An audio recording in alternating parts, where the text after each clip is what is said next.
I was actually watching.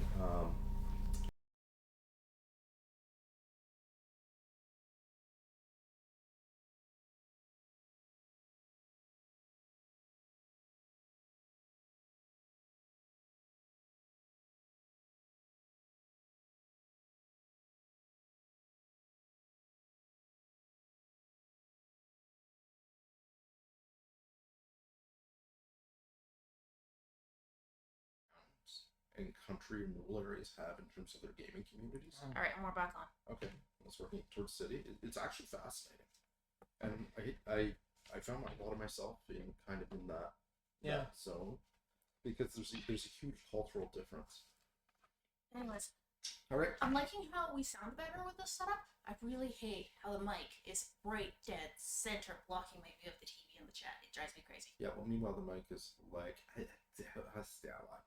between the two of them. They're both there. I mean, like they're looking to the left and the right. I am here. I'm expensive. My name is Blue. I have a name, Mariah. So I blew the mic. X. No, I am blew the mic now. You knew I was gonna go there. Okay. Okay, so hopefully, Ian, you'll be seeing this. Hope things are going well. Congrats on the new job. Congratulations! See, human sacrifice always pays off. Yeah, Coraline, I'm gonna get in touch with you at some point soon to see how your D&D game is going. Totally excited about that. And if any of my miscreants from my Phasmophobia team are going to be watching this, I will be sending you Fate Nightmare Accelerated PDFs next week, and we can put together that Ghostbusters game. Are you gonna stream the Ghostbusters game? That remains to be seen because I think they would like to be streamed. But those are all options out there. And anybody else who's watching, our products, we're getting a new website, but Fate Nightmares can be found on Drive-Thru RPG. Also, we're using Fate Core Rules and through Evil Hat Productions, and they do nothing but amazing, amazing work. So go to Drive-Thru RPG, check out their Patreon. Next Okay, game. Drive-Thru RPG. It's not the Fate version yet because we're still working on that. What I'm saying is Fate Core is on those versions, and we're using those core rules. Gotcha. Our version that we've got currently for production is Savage Worlds, not the new system, the old system, but it's basically pay what you can. So hey, next to free stuff, and if you should be inclined to throw us a buck or two, be greatly appreciated. Okay, so moving along.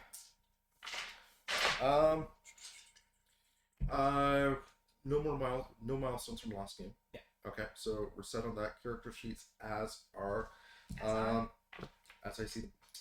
And any questions before we get started? We are still using fate points as regular magic points. We're not splitting. Yes. Yep. Magic points have been So, are we picking up directly where we left off? What do you mean? Like, how directly? That's what we're within asking. The same scene. Okay. Remind me, what was the last scene?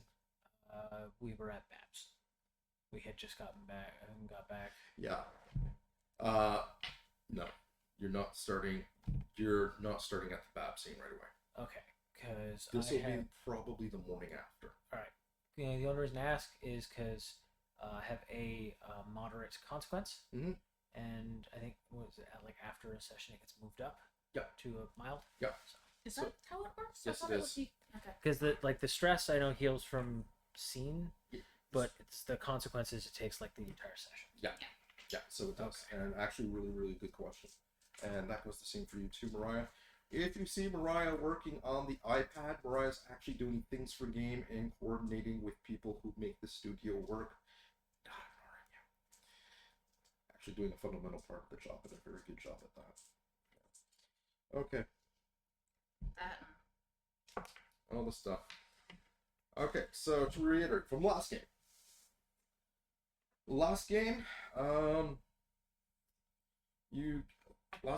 You were both effectively trapped in a dream.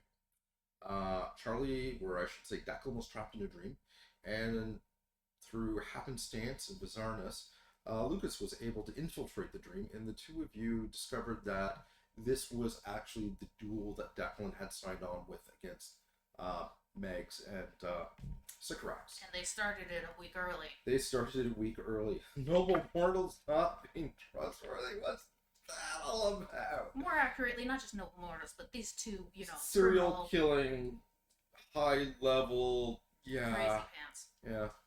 The kind of I people. did give Megs a nosebleed. You did. You did. They're the kind of people who would make Lucifer kind of cower and be like, you know what, I'm having second thoughts about this. But you guys got out. The duel was effectively get through all the dreams and get out before you get killified, which you were able to do. There was a little betrayal at the end, but A little. a little. You literally got stabbed in the back. Yeah. But to be fair, she was being held under duress. So I mean, a kid was involved. What do you do, right? I'm not saying go one way or the other. I'm just saying that's what happened. You guys started getting woodified when you got back into the real world. Oh no, that happened ages ago. No, but it was getting worse with Declan Charlie's character getting stabbed. You've got the Battle of the Bands coming up. Yes, you do. I gotta You're a practice. musician. It's a thing. You're turning into a tree Yes. at a faster rate than he's turning into a tree. Yeah. You both discovered that Mordecai seems to be the point man for the Lunar Council and giving them coordinates and directions. No. attacks. I discovered that. You actually told him And once. then I didn't told. you? Yes, you people. did. Yes. Yes, you did. Eventually, over time, when the drama was right. So you all know that now. And you basically had your evening with Babs. Babs is effectively Baba Yaga. You were able to make it back safely there, have a cup of tea, get some food into you, tell her what's going on. To which is, she kind of gave you the, that's curious. I need to think on it. And I have a book to read. Which is basically, if this was a needle, it would have gone from the yellow to the orange, and it's just peeking around the red area. Yeah. So you know that she's She's the steady. kid gloves are off now. She's going to do Baba Yaga shit that you probably don't want to know about. Yeah. Okay, so as so question, where are you gonna be? Because this is gonna be happening like the following day. So are you hanging out with Kid Band. Babs? Band practice. Band practice? Alright. Because we are so behind because I've been unconscious for a week. Yes, you have. So, you've been unconscious for a week. So here we go. So you effectively are headed off to do band practice. Raven's got a little practice place down in the industrial complex. It's just like abandoned We warehouse. broke into a warehouse. No, actually got the keys from a friend of hers. Oh, okay. Who plays roller derby and works at the coffee shop. So she was able to purloin that favor for a couple of gigs. So you guys actually have a legit place.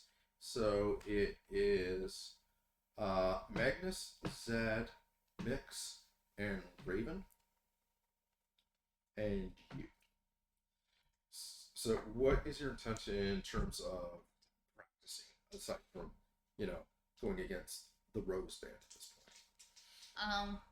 Well, first off, are we supposed to be doing new songs, the same songs? That's up to you. Technically, it's your set, so you do whatever the Yeah, it's a rehearsal. hell. I think she meant for the. Oh.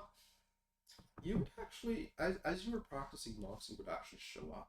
God. And you get that knock at the door, and the door's got one of the little kind of speakeasy slots at the front. And he'd be like, hey, I hear some crazy notes coming out of this room.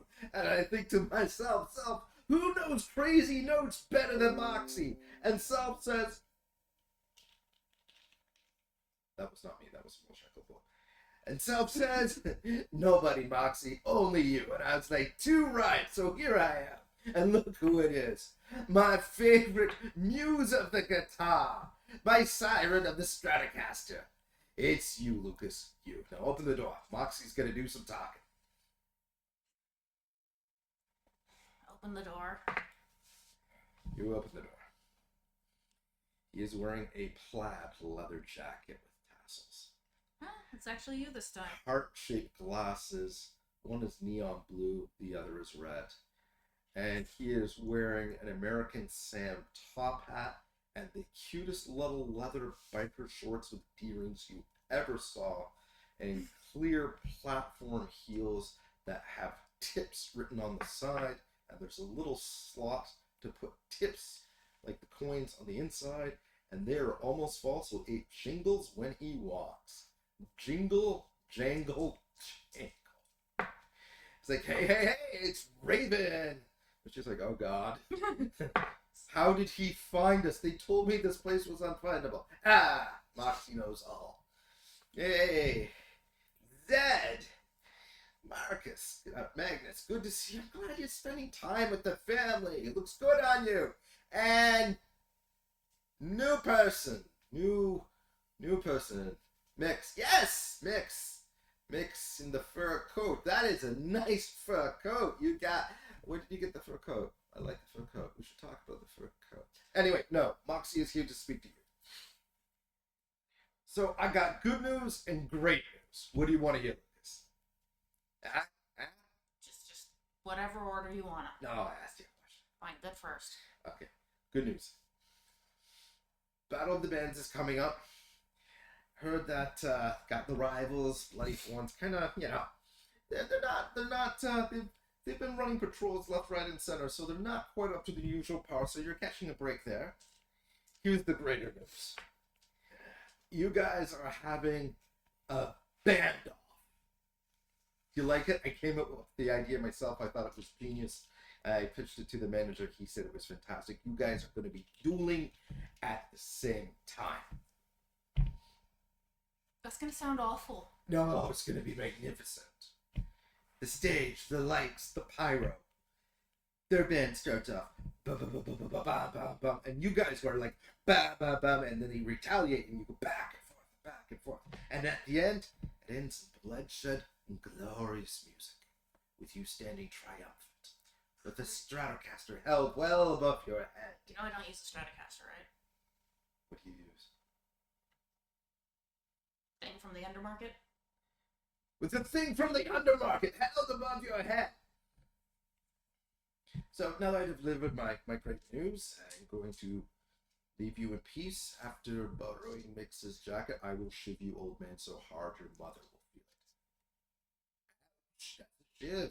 That is a shiv. All right, leave the jacket alone. So how exactly is this band-off supposed to work? So effectively, you guys will be playing a bit to showcase your talents, and they will try and upstage you, and then you will try and upstage them. So it will start with them probably choosing a band member to do like an intro solo, and then you will find somebody to kind of outstage them, and it keeps going on and on and on until somebody caves. So we don't have an entire song. Not per se. Think of it as more. The GM is telling you. Think of it more as. More like rap battle. It's more like sort of like a rap battle without the rap. Yeah, bro.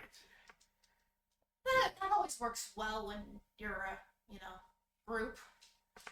All right, so Zed's turning to you, and he's like, "All right, let's do this. Let's see what everybody's got." So throw a roll in. Let me see how good you are on the. Improv. Yeah.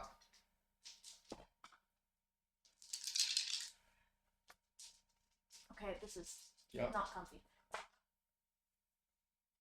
I think that's only a 6, That was maybe a only- 5. Hold on a second. That is a 6. 6. Yeah. Okay. And everyone's kind of like they're like, okay, we're getting it. You make a quick notice roll. I'm gonna wrap this up really soon. Okay, because this is effectively the pre-credit scene for the intro. +1. 3. 3 is good enough. You're concerned. You're concerned because in your band you're realizing something. There are those who are the talented and those who are the not as talented. You definitely got people. You're on par, no problem. Magnus is surprisingly good. Zed is okay. He's always been average. Really? Because I seem to remember him having gone to the Tokus Briar, which is Yeah, but right now he's kind of average, and you're not sure why that's not like. Raven doesn't really seem to be on her A game. She's used to following other people's leads, and Mix is effectively the wild card. You don't know if they're doing experimental stuff, or they haven't slept, or they're high. You're it's this kind of It's- net. yeah. It's kind of nebulous pink hair and a wool jacket with me. Face is literally giving her side eye. Yeah, we've all been to those concerts. God damn you, Pursuit of Happiness. God damn No, she's the one with the gross guitar. the meat guitar. Yeah. May I, from a musician's point of view, that Yeah, go ahead. Lucas would probably know. If you're going into like effectively like a limitless fighting contest, so like an exchange of musical, you could probably train by getting them because they're used to following you. Mhm.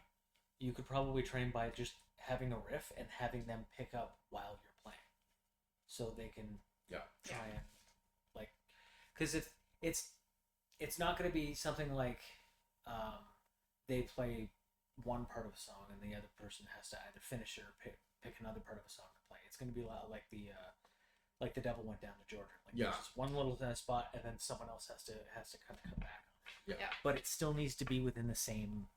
Don't think it as a bunch of single solo fights. Think of it as a very big tag team battle. Like both. The cool thing is, if it's done properly, both bands can actually lay claim to this song and put it on your own. I did not know that. Well, if both They of, both if, play. if both of you Yeah. play, they as long as the other band is like this like amalgam, whatever the hell you're gonna call it, Call and out, then you yeah. have both band names playing on it.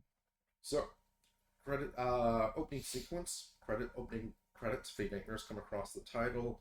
We see the favorite condo, and it's beautiful out. Snow's finally melting. People are starting to mill about. People are, kind of still wearing the masks because of the pandemic, not the COVID pandemic, but the pandemic in town with the glaucoma eyes. The rage imps. And funny enough, the little cottage, no smoke is coming out of the chimney. The lights aren't on inside. Deal with you later. Oh, we saw the pest. Yeah, we did. Yeah.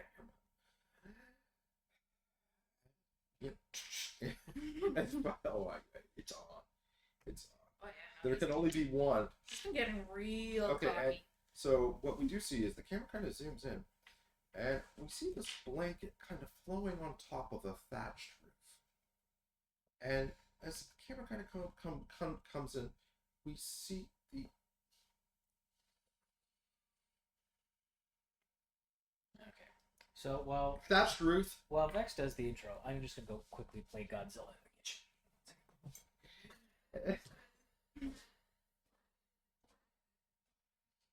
There is a mouse in the kitchen. We see the blanket flapping on top of the roof, and as we do, we see two people standing on top of the roof, armed with a very large picnic basket. The old man that we've seen in previous games, who's got wrinkles kind of creviced in his face and the wild silver curly hair, is sitting down, putting down this large tartan blanket. His young companion is sitting down, and he puts down the big picnic basket and starts taking out plates, roast beef sandwiches, and spreading them with mustard. And his companion, this kid who's probably 14, 16, dark hair, sitting across, takes a sandwich and gestures, go ahead, take a bite, and the kid sinks in, and he's like, so, this is where our story brings us. And he pulls out the book from the picnic basket, puts it down, turns to the very last page, and the next page is blank. And he says to the kid, so, what happens next? The kid pulls out a sandwich, got a little bit of mustard on the side of the chin, kind of looks at him, and is just about to speak as the camera folds in on the two of you. It is exactly 24 hours after the fact. You're both approaching the crowbar. Reason being, Babs had Lewis call you. Lewis was really specific. He's like, you need to meet with your friend at the crowbar. And it was just, it wasn't, hey, how are you? It was just, you need to meet with him. Period. Got it. Click. Good talk. So who are we meeting? I don't know. Yes, Or you, you know what it probably, you know what it probably is? Probably that white guy that you don't like. you on the other hand, you got a message. She's insane. You got a message from Moxie, and oh, my book is over there. From Moxie, and it's basically, hey, I need you to go and deal with this. So go to the crowbar, meet Declan. You'll find out what's going on once you get there. I need to practice. Oh God. It's like you got a week. You got a week. Rome wasn't built in a day. They took 2. You could do so much more with 1 day. You're fine. You're fine. What's the worst that could possibly happen? You've made it this far. We lose 2 roses. You're not gonna lose. You're not gonna lose. You didn't hang around for that practice. No, because why would I do that? I trust you. I know that you've got this. Yeah, if we practice a lot more. Okay. So Group just, chat to the band. The fuck was going on? You guys, everyone was all out of sorts. You guys okay? What happened? so they're kind of. I don't know if I respond yet. But So that's what you're saying to the band. Mhm. Okay. So where are you at this point? So this is in group chat on phone or? well, probably actually in person. We can deal with that later and just Okay. hop into the thing. But like, Okay. I'm not good. But we kind of just left that with. Yeah. It's weird. Yeah. You probably we'll flash back to that later. So Sounds you guys are approaching the crowbar, and it's kind of odd. A lot of people, a lot of blades, kind of milling about. Like nobody high ranking, but kind of where you are on the spectrum. You've seen blades that you've seen before. You've seen them on patrol. You've seen them at the undermarket. You've passed by them. You know a couple of the ones that Raven hangs out with. So they're all. Some have got the Harleys all lined up in front of the crowbar. It is a full house today. You realize we're at 2 very different ends of the spectrum, right? Yeah. Okay. So, you know, see the one bouncer from Game One. He's kind of the big minotaur guy. He's kind of looking over and kind of gives you both that nod. And you guys know what that nod means. Okay. Okay. He looks at the two of you. It's like Declan, Alright. Lucas. Yeah, you're expected in there. Yeah. Oh, okay. What's going on? Yeah, things ain't so good right now. Rose has got hit pretty bad last night. Alright. They took out the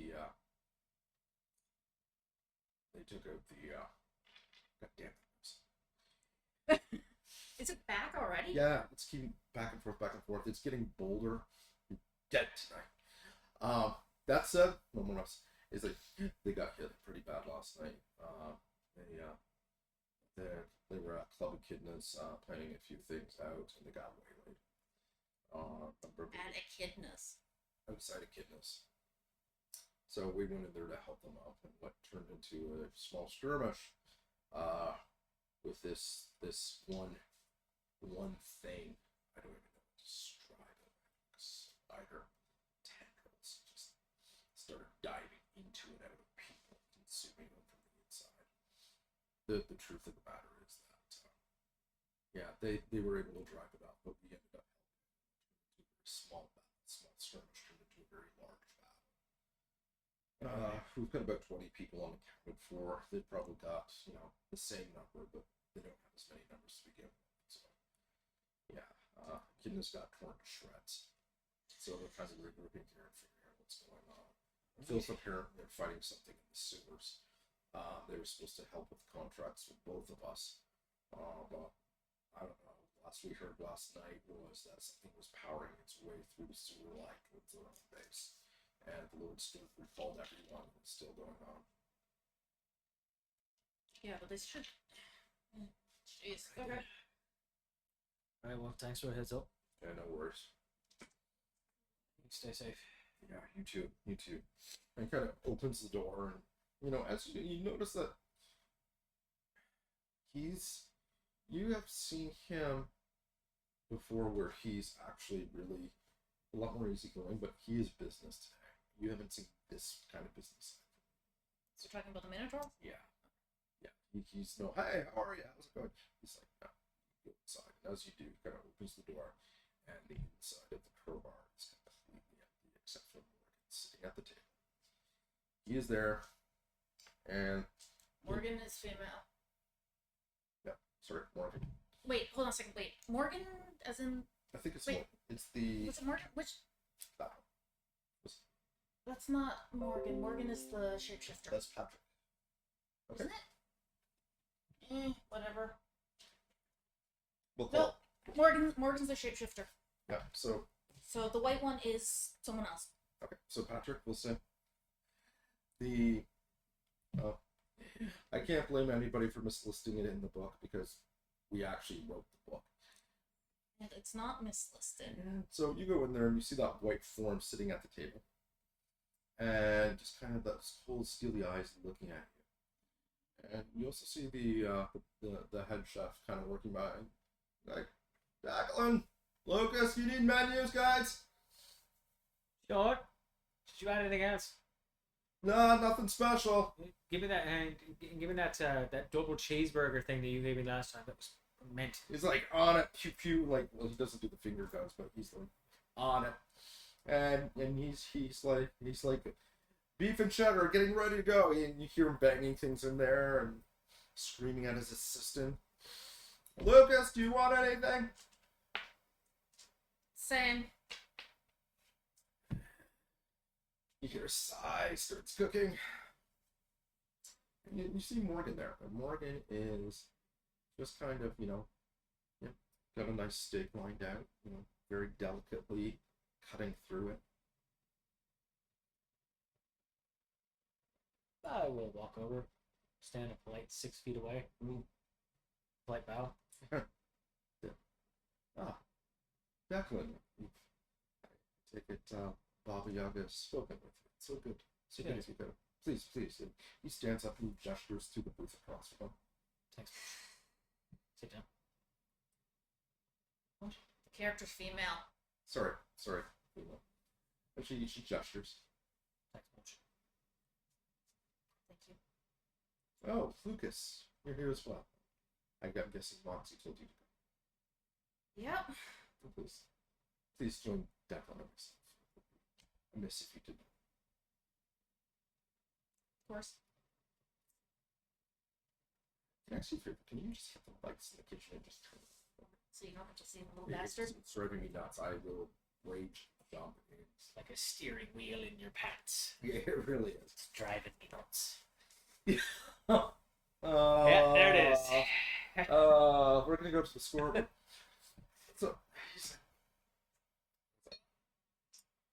So Morgan, she's there. She's meeting her eyes and then takes another bite. Very delicately shades through. I have 10 fingers. Oh, nice. And I'm standing in front of a dam. And the dam is about to burst. And all of my fingers are blown. And I look to my mates in the other arm. Do you know what they have? You might want to speak up a bit. Do you know what they have? 10 fingers? Correct. they also have 10 fingers. And guess where their fingers Plugging similar holes to teeth. are? Very nice. Truth is, the Roses were just not hit at Echidnas last night. They were at hit Echidnas. Two of their patrols were attacked in the West End, and one of their honor cards has come down with this mysterious virus that we know that is linked to the Queen of Light, to the Queen of Dolls. Fortunately, one of our scouts was able to find the corresponding doll and is bringing it to the Port of Roses and in transit right now. A special help, nonetheless, to your side. That said, we have a very difficult predicament. The Filth are occupied.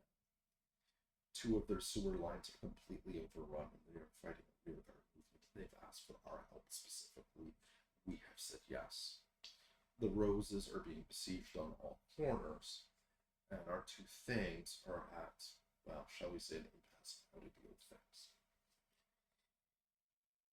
Fortunately, and unfortunately, you have encountered more members of the Lunar Council than anyone, and are yet to leave.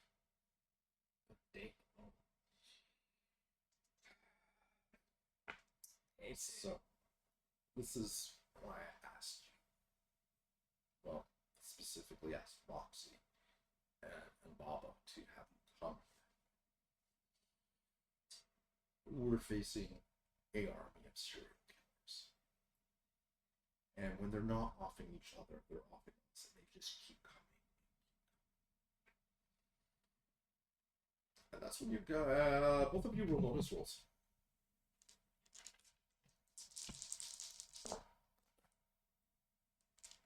2. 4. 4. Okay. 2. You hear a couple of pops from outside, just like, and you hear somebody kind of scream out, but the pops don't sound right. It's not like a gun going off, but you definitely hear 2 or 3 pops, and you hear 2 or 3 people kind of screaming out. There's definitely something happening out there. There's some commotion. That's where your street sense kind of kicks in. You, on the other hand, you're reading up from Morgan that she's things are not just dire, they're bad, and from what you're getting,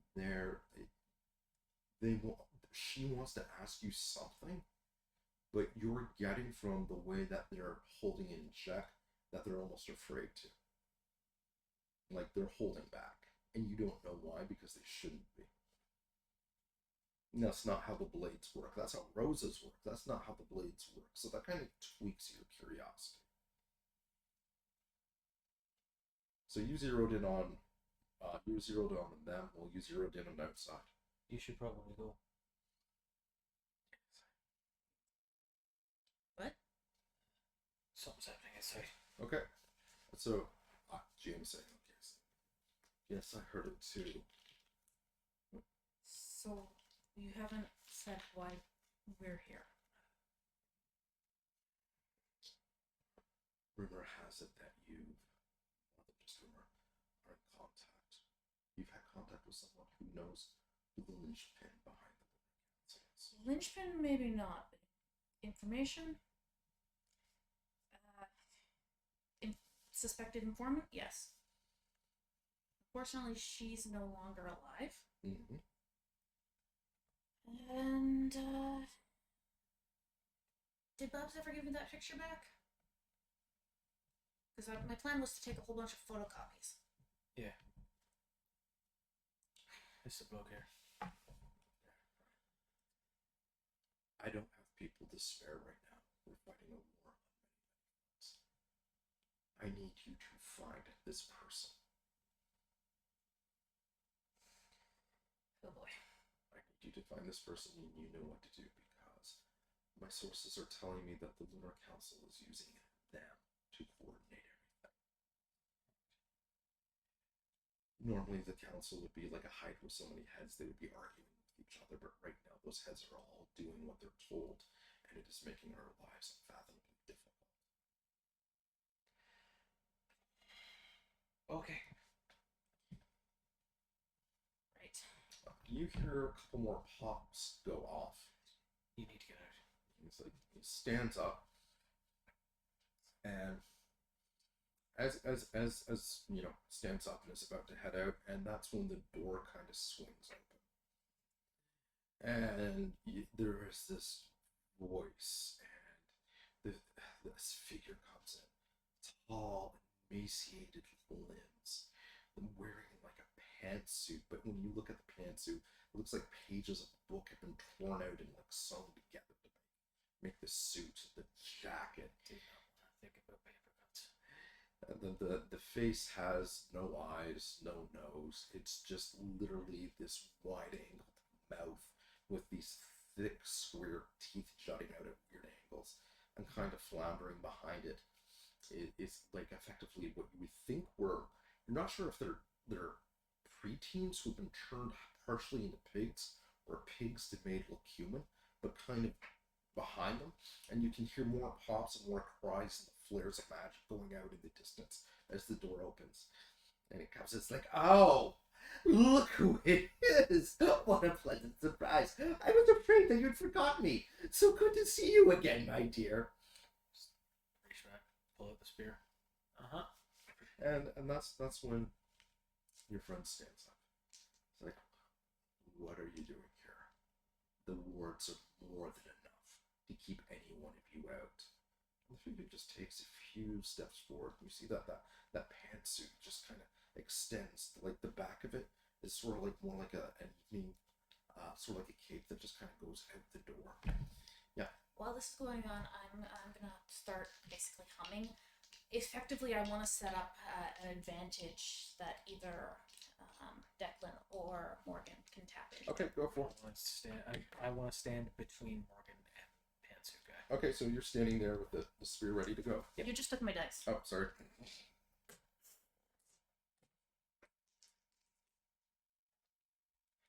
So I just alertness, All right. basically. Oh, not so good. 3. 3. Hold on a second. Because I start with 3 fate points. Mm-hmm. -2. Mm-hmm. Yeah, spends that on a reroll. Okay. Go for it. Don't The use dice! dice do not like you. Okay, 3.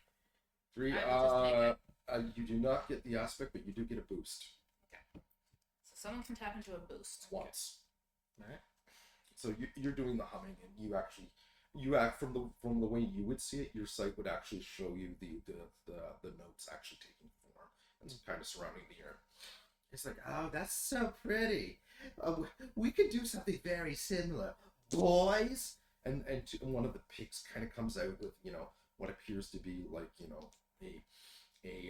like an old style drum, and it's got the stick, except there's a small skull attached to the stick, and the other one brings out a sousaphone, which is Now they're just evil. like it's like Where brings it out of what? Ours not to ask. you're playing fey creatures. Okay, but sousaphone, it makes a tuba look small. Yeah. Yeah. Pulls it out, and You there's stopped time. yeah. I still have issues. Where did the tuba come from? You stopped time! But the tuba. Priorities. So they start going, yeah, and it's like, and then the guy with the one with the drum is like, dum dum dum dum dum dum, and then you realize they're doing some kind of Bavarian roll out the polka melody. Oh, yeah, that's good. So you're like, and the guy's just snapping his fingers.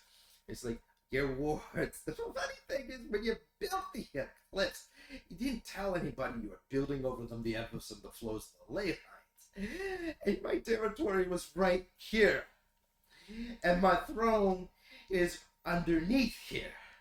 So, while you wards keep out everyone, this is my spot. And you're on it. Oh, look, he's got a stick. And at that point, he kind of looks at you, kind of tilts his head like at a right angle. It's like, I like you. You kind of remind me of those old-timey detectives. How do those stories all end? Yeah. They die or something, right? And he kind of snaps his fingers. And at that point, the pages on his suit start fluttering, and they start coming at you and start swarming you. Sort of like a flock of bats? Cloud of bats? Cloud of pigeons? A flock of pigeons? They swarm you like bees. Bees. Yes, bee swarm. All right. Like a flock of bees. Wait.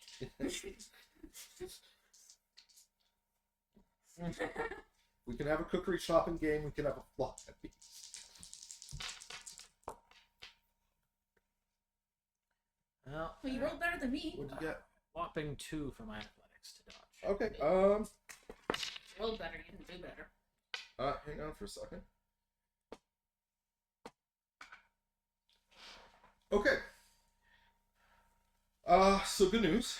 No points of damage, but you're fighting like 13 different little opponents, and then you cut one page in half. It falls to the ground. The others are kind of swarming around you. You're not sure what they do, but you're doing your best to keep away from them. You're able to kind of like fend them off with the spear, but you're also keeping your distance between him and them. So they're not gaining territory. You're not giving it up. Right. Is there a way I can, like, it would effectively be me setting up an aspect for Lucas. Yeah. But effectively, like, I want to give him an idea of something to do. Okay. And, like, what tactically, which I can do just by speaking. I want you to roll Fine. your prescience right now. All right. Trust me on this. You're gonna love this. 2. 2. 2 is fair. You know how I said game happened 24 hours later after that? When you were in the middle of the night, Lucas was doing the rehearsal thing. You woke up in the middle of the night and you just had this feeling that you needed to tell. You had a feeling that you were going to be involved in some kind of confrontation, that it would be important for you to Lucas if things went south, or you needed to plan to tell him something, and you just could not sleep. You tossed, you turned, you took a shot of whiskey, and this idea was just at the back of your head. And so you called up Lucas, and you said to Lucas 18 hours ago, how bad is it if you tap into a ley line? I mean, I don't know if you can. I don't know. I don't know if Saida can. Okay, but what if there's already something, like, on top of the ley line for someone to siphon the power out of safely? Now, if there's something to Like a siphon, seat of power, that sort of thing. I mean, if there's something to siphon it, I mean, that's how the eclipses work. Yeah. But I mean, if you were to just tap into a ley line, it could go fine. You'd basically be. You'd be able to sense that, right? Like if you knew it was there. Like the ley line, or someone tapping into it. No, like the ley line, the seat of power, the whole bit. Seat of power. Look, I can't sleep until I get this fucking thing out of my head. I mean, yeah, I can. Yeah, you go looking for it. You can sense the ley lines. Right. You're gonna need to do that soon. and Okay. that's when the conversation ends and we snap back to reality. Seat of power's underneath your feet. Is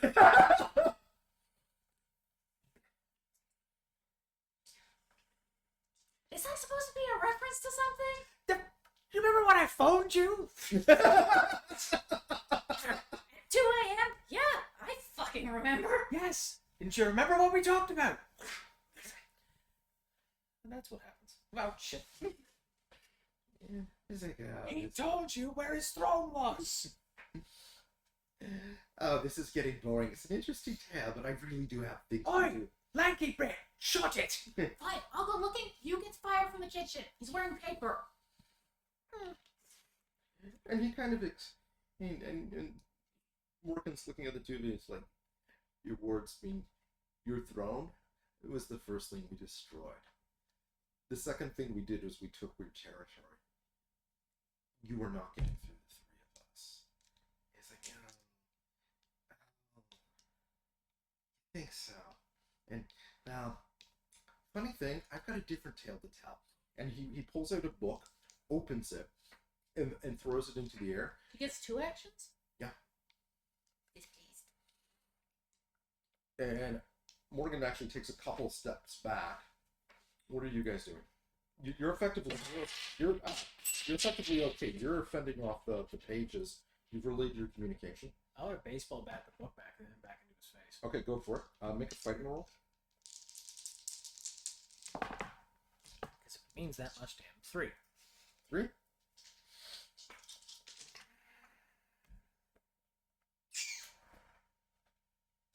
You don't knock it out of his hands, but you were able to bat it in such a way that he's still holding onto it, but not Oh, activating it. because I thought he'd thrown it. Yeah, that's kind of what it sounded Okay, so Yeah, he was in the process of he was from the process, and you saw it. Yeah, like when it's in midair, I just want to like bat it back at him. Okay, so you're able to bat it back at him. Doesn't shatter the book, but he's able to catch it. No throwing things. Oh, I see. It's gonna be one of these stories. So, what are you doing? Sensing the ley lines? Okay, roll for that. You took my dice again. Stop it. They work so well for me. Sorry, go ahead. You can't have them. If I can't have dice that roll well, neither can you. What a gamer divorce sounds like, children. It's true. He took my dice, Your Honor. So 5. 5. And you're trying to sense where the power is? Like, if he's somehow tapping into it, because, like... You realize something. Okay, so what does it look like when you actually try to sense it? So I'm kind of think like magical sonar almost. Okay. So you can I'm kind of singing at it and seeing how it responds. So you kind of fade. You kind of give yourself over to the music, and you see kind of Declan's tune, which is kind of orange and very earthy. You know, it's got a nice bass beat to it. You see Morgan's, which is more ethereal, kind of classical. Looks something. If you could put a symphony in a wine glass, that's kind of the aura it would give off. This other fool who turned up from the Lunar Council is just happening, but everything else around you just kind of goes away until you hear a single boop boop boop boop, like a heart beating, and that heartbeat is just resonating. And you look down, and you can see this like tributary of a ley line coming across the countryside, and it is hitting like right underneath the crowbar. Yeah. And it's pooling there. Yeah. And you can see exactly where that throne is located. It is about 80 feet directly below the booth that Morgan always sits in.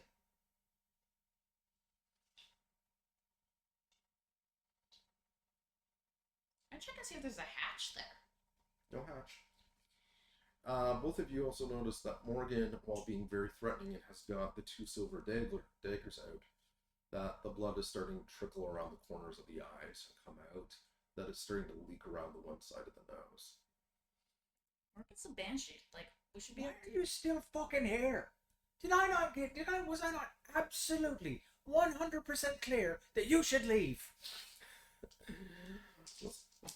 I want you to roll. Oh, Jesus. It's not gonna be rapport. Hell no. Give me a moment. I need you to roll wheel on this one.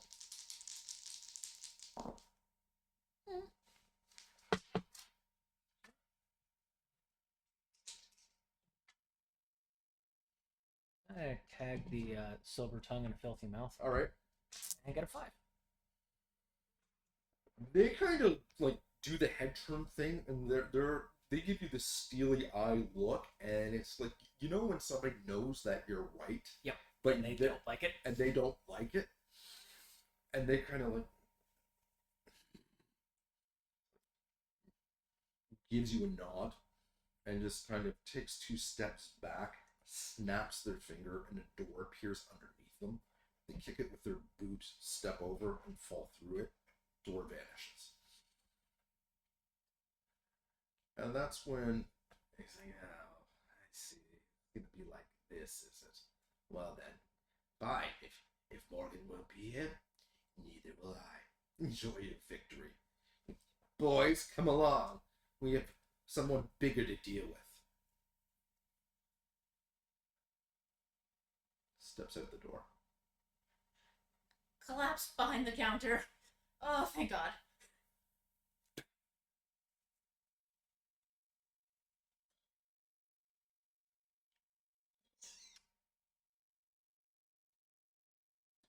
So how do we get 80 feet down?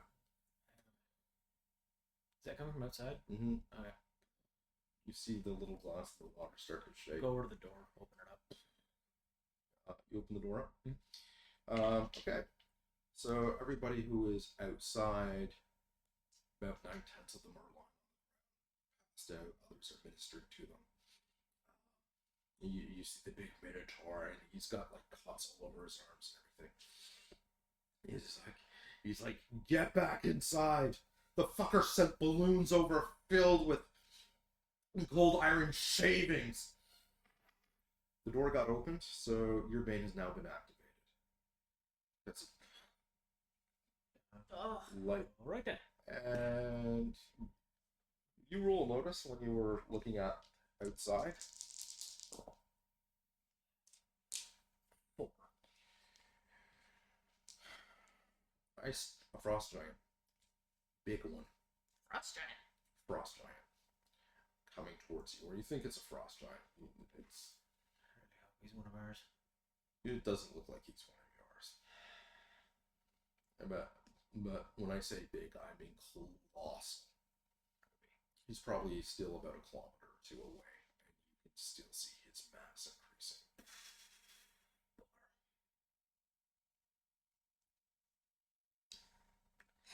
Send off a text to one of the, not lieutenants, but like some of the people that I know that Okay. are like below that. Roll for your contacts.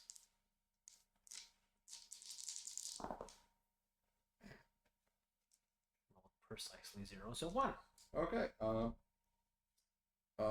You know Brad. Brad is he's not a fixer, but he's the guy that everybody goes to when they need to know who to know. Mm. He's a muck-a-muck. So just send a text message. Just like, so I'm at the crowbar and there's a frost giant about 1 kilometer out. That's when you see his face appear on the phone and the ringing. It's like, Yellow. Declan, where are you? You're at the crowbar. Crowbar. Yeah.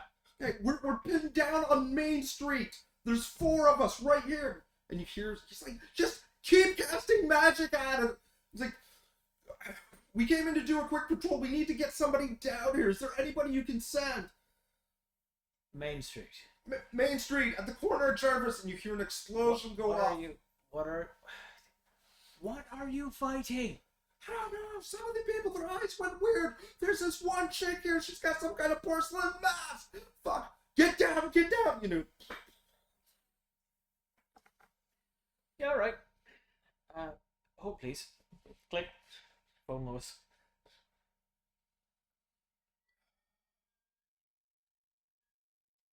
Declan. Hey, Lou, how you doing? I'm having a day. So while he's doing this, I'm going to the bartender. Okay. Basically, hey, so I need to get underground under here, about 80 feet. Uh-huh. Do you guys have a cellar? Yeah.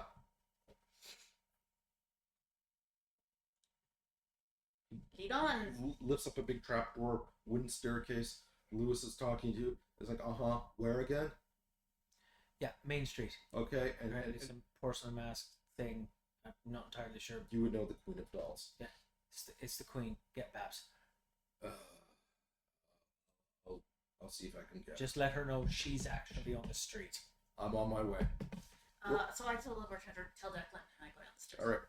So he yells at Roy. They're going taking care of that. All right. You grab him. You guys are headed down that staircase. No, I didn't grab him. I told the bartender to tell Declan when he was done with the phone call that I went down. Okay, so Yeah. bartender tells you. Bartender tells you. Yeah. Trapdoor. That's where he went. He went.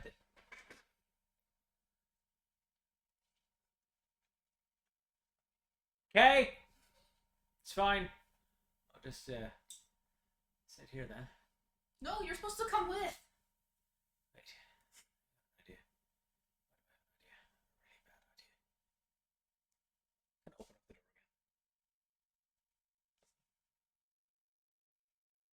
Spend a fate point. Okay. Look at the music store across the street. Mm-hmm. Look back.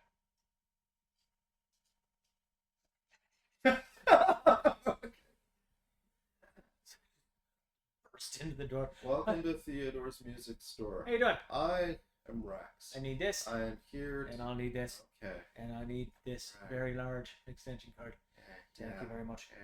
That's right. Okay. Okay. Okay. So 2 for 1 picks. Good. Yeah. Ooh, that one's good. Right. All right. So what did you buy?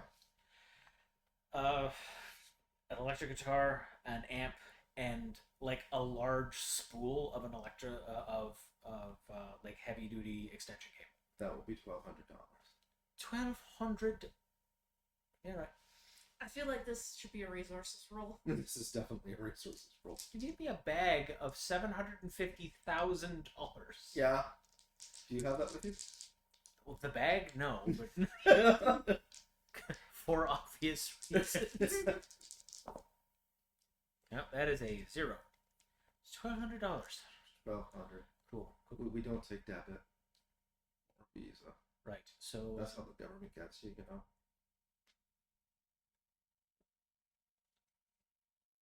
Do you have cash? do you want to see something really fucking cool? Oh, dude, if this is a dick pic. No. It's outside. Come here. Right. Check this out. Open. Point at the frost giant. Yeah. This frost giant. Sling the guitar over my shoulder. Grab I the don't amp. see it. You don't see it? How you don't see it? It's right fucking there. I see the promotional blimp. Hey, 2 for 1 tacos ain't bad. That's very true. He doesn't have the site, so Yeah, I know. Yeah. 2 for 1 top. Oh, 2 for 1 tacos. Tell you what. When did I come back? Ooh. You're sighted though. Your magic can do all sorts of seeing things stuff. You have the prescience ability. what are you gonna do? I don't like it when my players are smiling. Gonna look at him. Just put my hand on his shoulder. I want you to know, if you weren't a Pratt, this wouldn't be happening. Sight. Okay. 4. He sees it.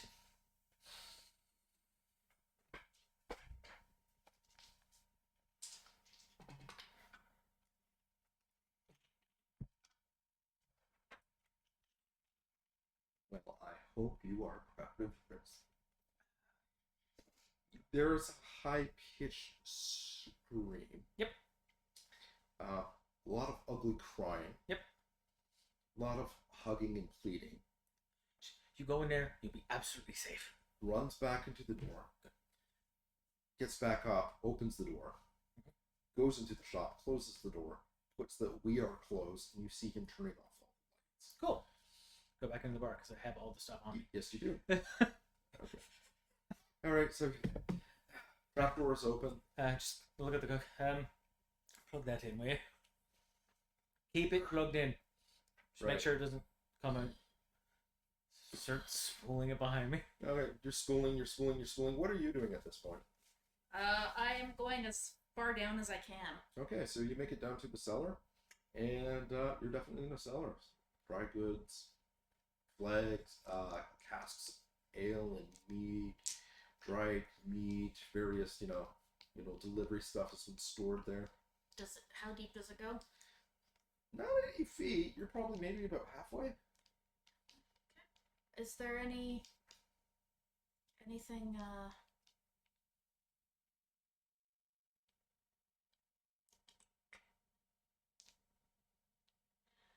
any weak spots or doors or anything that Roll I for can notice. sense? Roll for it.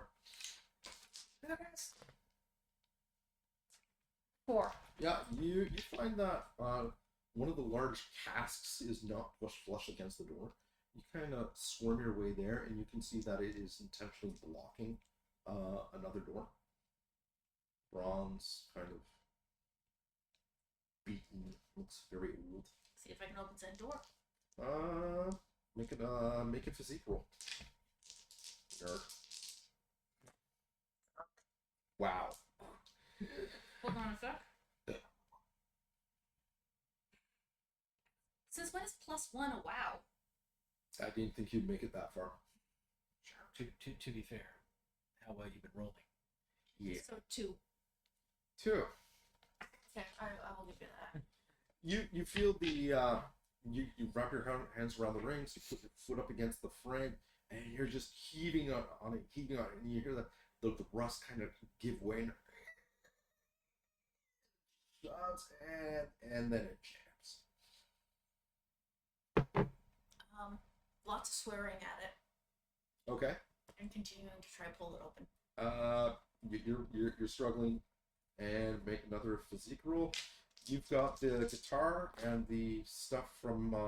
I rolled a 0 on the next one. Yeah, that door is not giving open. You can see a little bit of light flickering through. Meanwhile, the sounds of footsteps are getting louder. It's gone from it's just like that. You are feeling the ground begin to shake. Right. Alright then. Here we go. Jeez. What are you doing? Opening a door. Give me a hand here, will ya? Here, brought you a key. Guitar? Mhm. Sweet, thanks. Amp. This will be awesome in a few minutes. Help me open the door. Okay. Why don't you just use the magic to open the door? Doors don't usually think. I can't really. You stopped time!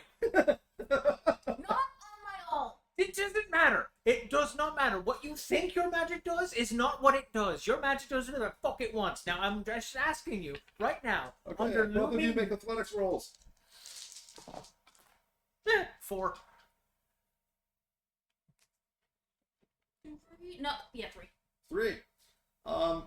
Parts of the ceiling are beginning to cave in a little bit. You know, the lights are shaking back and forth. You successfully avoid getting hit by debris, but it comes close.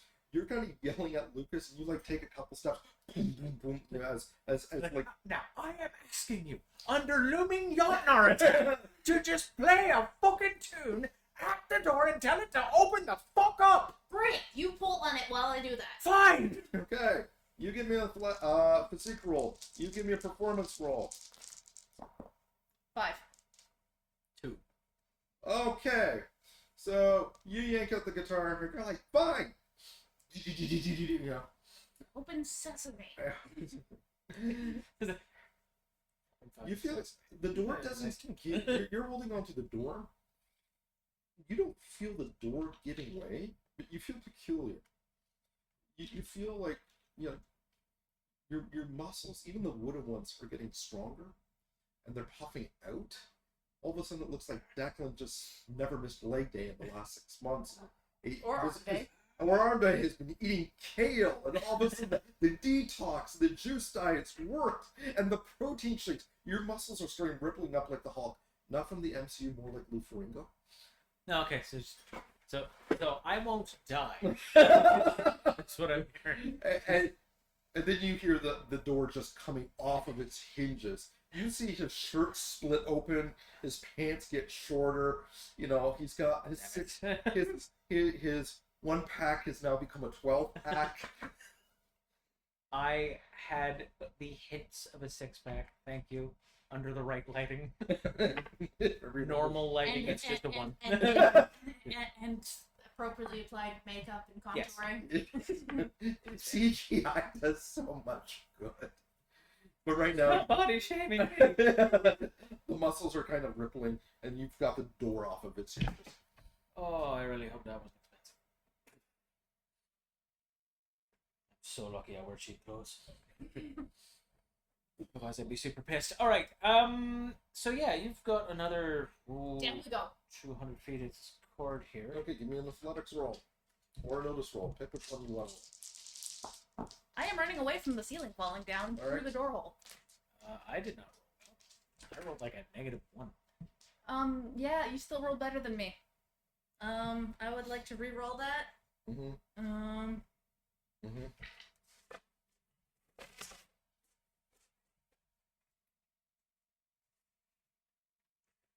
Can I tap into the no touchy because the ceiling is falling and I do not want it to touch me? Mm-hmm. Makes sense.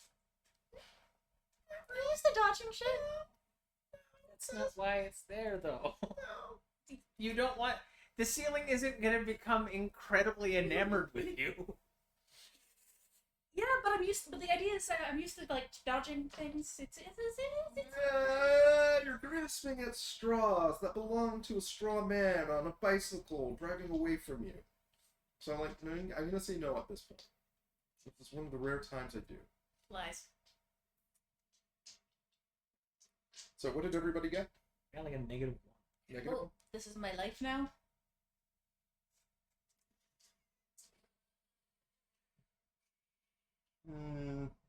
Accepted it and going through the door. Yes, I'll let that. Yeah, okay. I'll give that to you. Pushing it. Interpretations are cutting a very fine line. Look at how often I use Roll them. the dice before I change my mind. For I'm a gracious and merciful GM. I still think you shouldn't have turned down the first one. I think you should stop rolling negative signs.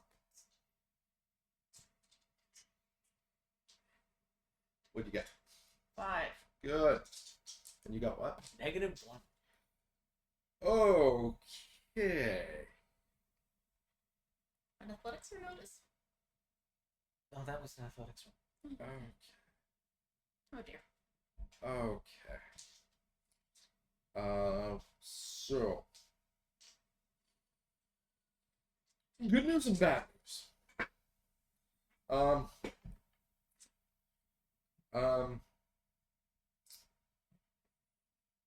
You started running down the stairs to get the hell away from the door.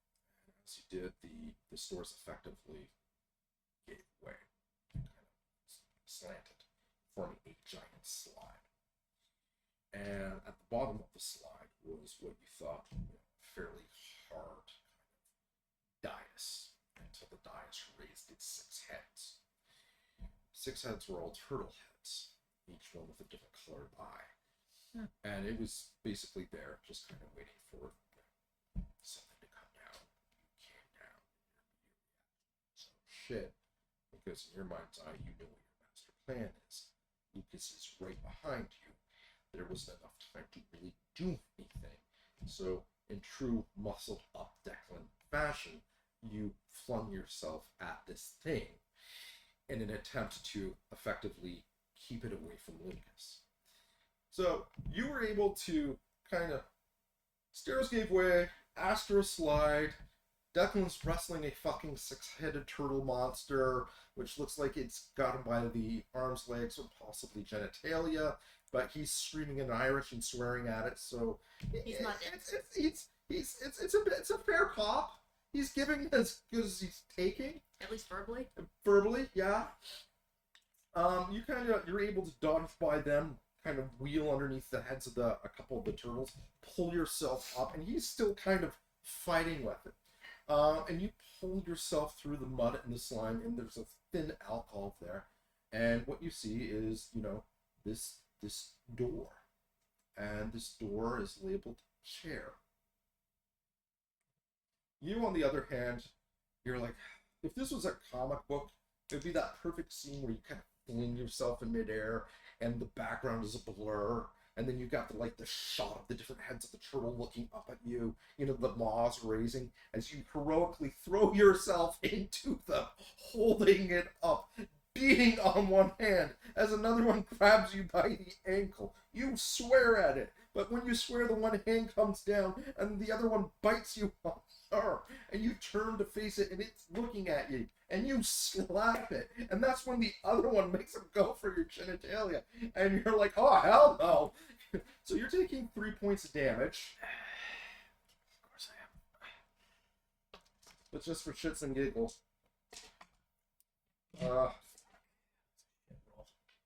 But to be fair, the turtle's taking 2 points of mental stress from you.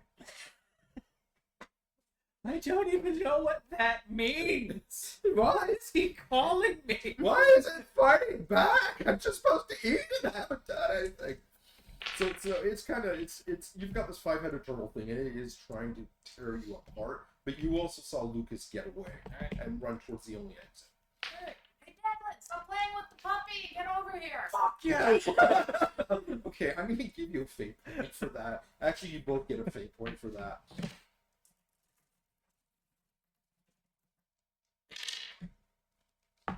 Okay. If I see a fucking ninja rat, I'm gonna kick him so hard in the dick. Yes. Kind of Anyway, overselling him. I'm just going to stab one of them in the face. Actually, no. I'm going to stab one of them in one of its many like multicolored eyes. Okay. So I'm going to shorten the spear so it's not as lengthy, and it'll give me it's better close range. That's effectively a called shot. It's gonna be a little bit more difficult. I would like to. We're underground. Yeah. So I want to basically. I'm guessing lighting's not that great down here. No, it's not. It's enough to see. Like there's a couple torches scattered, but they're old school torches. Okay, so I'm gonna tap in and I'm gonna try and kind of drag down the turtle's vision so that it can't see as Go well. for it. Roll. To create an advantage. Yep. That's good. That's 5. That's 5. You got it with the raise. And Charlie, you can tap into that if you need it. That's the whole point. So raise 2. Yep. Okay, so that's 6. 6. And you. Stab. Yeah, but you rolled 5. Yeah. Well, no, And you tapped your. no, because I was saying that you would roll 5. Okay. What the raise was. Yeah. Gotcha. So you hit this thing square in the eye. It doesn't bleed. It shatters. Not the eye. The whole turtle. And when it shatters, Got it. the whole room turns blue. All the color is gone, and everything is in shades of black, blue, cyan, ice, that kind of thing. I'm so glad I didn't hit the pink one. Hurry up. Yeah. Okay. So, you guys get to the door that's labeled chair. What do you do? Open door. Okay. You open the door, and there's a room in there. And the room in there has 3 different thrones. All side by side. One is bone, the other is silver, and there's another one that looks like it's carved from living wood. Shall use my? I will investigate with my sight. Alright. I'm gonna take a looky at them with my magic skills / knowledge. Okay. Trying to identify the fuck they are, what's going on. So, how are you doing again? You're. So it's kind of the same skill roll, whether or not I'm like bouncing magic off them or if I'm just using the knowledge about it. So. Alright, so. First thing you notice is you're using your sight on these things. They're not chairs, they're entities. They're living, breathing, sentient things. And from the looks of it, they're constantly changing. There's just this aura of menace surrounding the bone chair. And as you kind of like peer around and look at it, it kind of floats away from that chair and descends on the living wood chair. And you just notice these little details. When it descends on the living wood chair, the leaves start sprouting thorns. The wood starts becoming more splintery, just a little darker hue. When it leaves and it eventually goes to the bone chair, that it's like D&D style stalls bone. Yeah. But all of a sudden, the stalls take on a little bit of a menace look to them. Those bones become a little bit more. Because they were welcome before. Yeah, they look a little bit more. The little bone spurs are picking up, and they look a little more willing to draw blood, that kind of thing. And this spur just kind of keep hovering between the 3 of them. There's something here. Why we're here. Okay, and what did you get?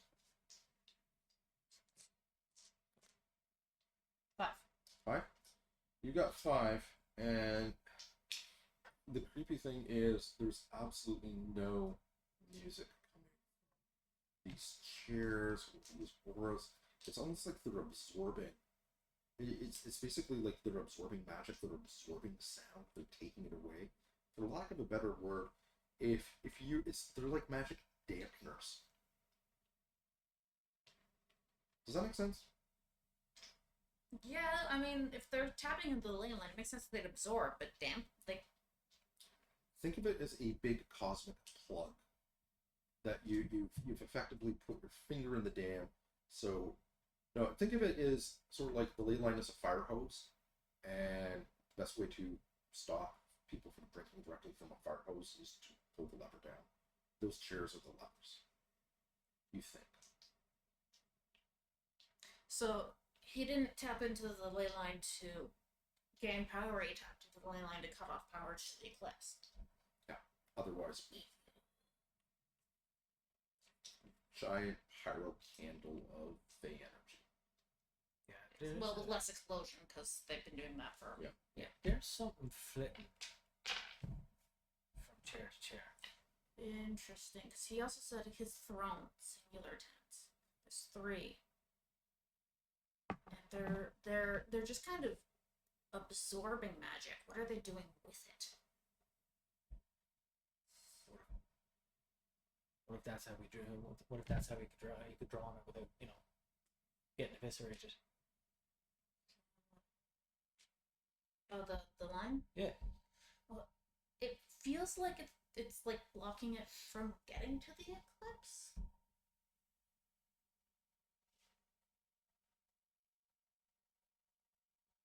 That would make sense. One last middle finger. If you're gonna take my territory, you're not gonna get the power attached to it. Yeah, except I'm guessing these are new. So that door's been there a while. Exorcist on this. Hello there. Look, When you address it, it starts flitting faster between them. Like before, it was 1, 2, and now it's like. Look, I need you. Jesus, that's blurry. Pick a fucking seat. It kind of spreads itself a little bit more thinly, but kind of. Yeah. I covers choose overall all three. of them. So there's this thin prick covered in storybook pages. It's upstairs. And that's when the banners unfurl themselves from the 4 corners of the room. And when the banners unfurl themselves, they look like pages of books that have been sewn together. But instead of just like words, you actually see that the letters come together to form pictures. You see this particular fae stealing kids from one banner. It's sort of like shadow puppetry. You see him stealing like children out of people's homes, the parents weeping, and then in another one you see him waving his like fingers and they're mutating into pigs. And another one you see him sitting on one of the thrones and everybody bowing down before him. Which is weird because all the people have books for heads. And in the 4th tapestry, the 4th banner, you see the 2 of you standing in front of the 3 thrones, but there's this long kind of flaxen-haired entity behind you, like behind the chairs. You can see it in the tapestry, you can't see it in person. Alright. So, we absolutely don't want him to get hold of this. Don't know if that's what you want. And to be honest, don't care. Frost Giant. So, you're either going to help or you're going to get in the way. If you get in the way, you're getting stabbed. Sorry. Roll for rapport. Jesus Christ. What are you doing at this point in time? Because that's kind of rapport. Well, I'm really good at breaking magic stuff, so I'm gonna try and dispel the magic around one of those chairs. Okay. 4. Alright. So I was thinking it was You bone, see in the wood, tapestry, and... it kind of gives you a nod. like a nod in the affirmative. I'm gonna start with the bone one because it's creepy. Okay. So whatever this thing is, it's heard you. Yeah. It understands you. It's not attacking you. All right. So great thing. Okay. 7. 7. Comprehends, and it is not attacking. So it's completely on board with us stabbing Mr. Book in the face.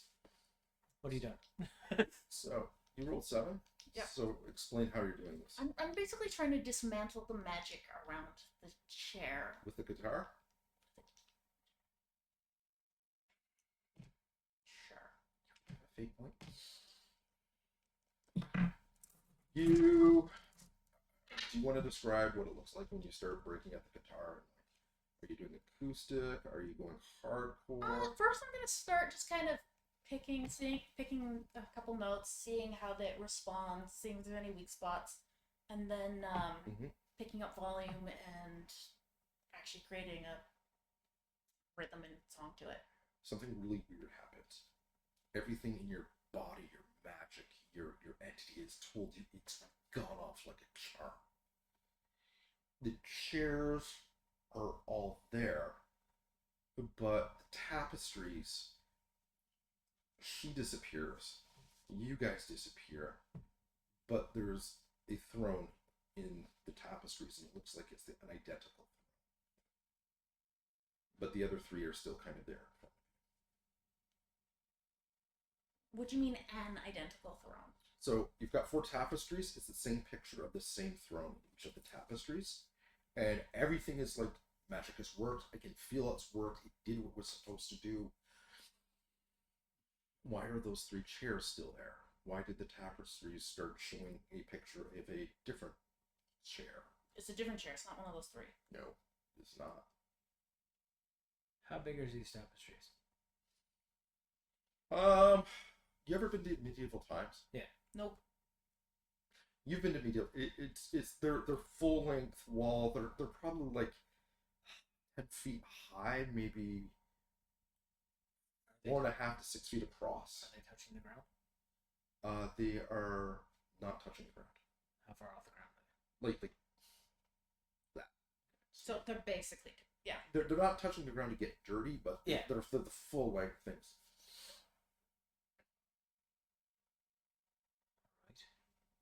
Right.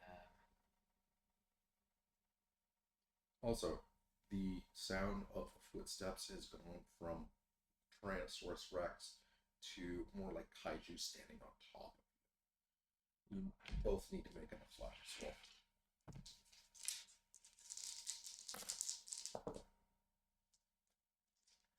0. 6. You're fine. You were doing okay, and basically one tremor too much. It shakes you. You reach out to brace yourself against the wall. The wall wasn't where you thought it was. You fall flat on your ass. Alright. Okay, and you got 0. So you're taking 2 points of physical off that.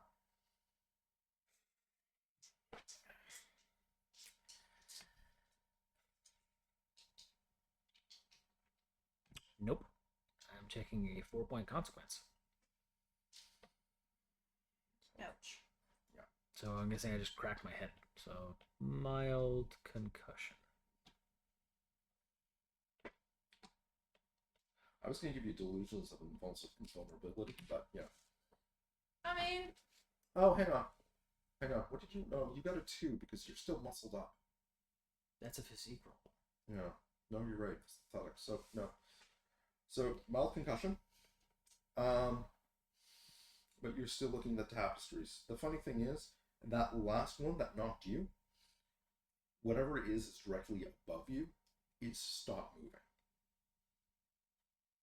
well, yeah, it's on the Try eclipse to- now. Should I like reach? The idea is like, oh, I'm wondering if the throne is in the tapestry. So I'm just gonna like reach out, touch the tapestry, see if my Your hand goes through, and you lose whatever color it is. You become tapestry colored. That white parchment and ink forms around you, so it's like you effectively became a paper elemental when you stepped through, or stuck your arm through. weird. Just think of it as sticking your hand in a river and getting wet. Yeah. And you pull it out, and it's normal. You stick it in. It might be the concoction, or it might be magic. Lucas, Yeah. I am very concussed. Is this actually happening? Yeah, you're definitely seeing this. Yeah. Put your hand back in and like wave. And you actually see that happen in all the other tapestries. Okay, So it happens in all of them, fantastic. and it's really cool watching the stitches ripple around. There's a frost giant standing on top of this. So you, O purveyor of power, need to sit in that throne there and hit a power cord or something, because That's that not what I sit in it for. No, I'll just break it.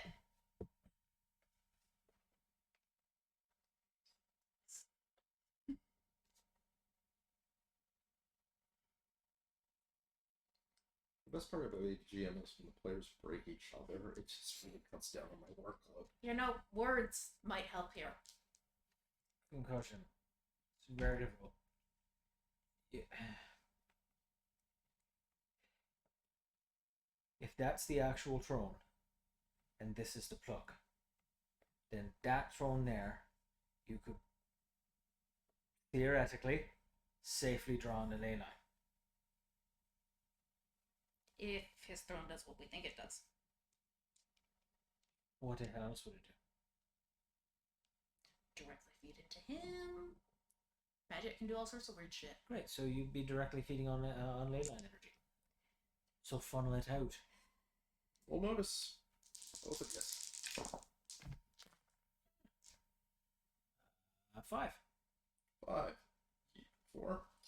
You hear the sound like, oh, I don't know, a frost giant reaching down, and you're hearing the structure of the crowbar begin to heave painfully. So let's pretend we don't have a lot of time. Push into. I push him into the painting and go immediately. You're in there. You're in there, and there's a chair, and there's 4 tapestries looking like leading out to the windows to the outside world you just left. You can see Lucas kind of standing there, and you're an elemental. And there's. I said and I followed him in. Oh, you followed in? Yeah. Okay, and then you follow in behind. Cunt! And then, You were the one saying we had no time. and that's when you notice the paper crane. Tiny little lies down, origami stuff. Kind of like looking in front of you, kind of hovering. Hello. And like it nods. You know, flap, flap, flap, flap, flap, flap.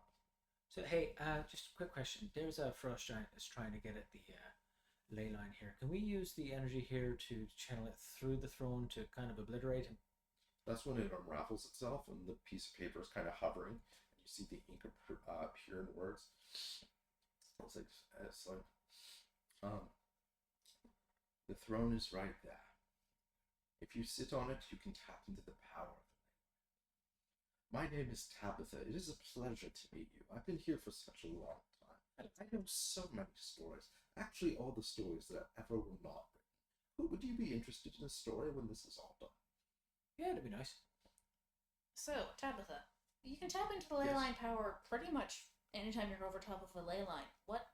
How does the chair affect that? And the paper kind of erases itself, and basically the chair can act like a funnel. It controls, instead of the ley line just powering through you, it allows you to control this part of the ley line for a short period of time. So that's like a filter, so it doesn't, Overwhelm. Right. Any other effects, say, on the user? Prolonged exposure to users may vary. Results may vary depending on usage. Being absorbed into the ley line and consumed in your entirety and filtered through a network of magic that lasts all eternity is a possible side effect if misused. Please feel free to read the instruction manual in order to attain best effect. Can I have the instruction manual, please? We are missing our instruction manual. Last scene, and it shows you a picture of the guy who left out. And Subiotone flash. Why do I have a feeling it's his clothes? The instruction manual was the book he was holding that you batted back at him. that's what he was trying to cast with. So,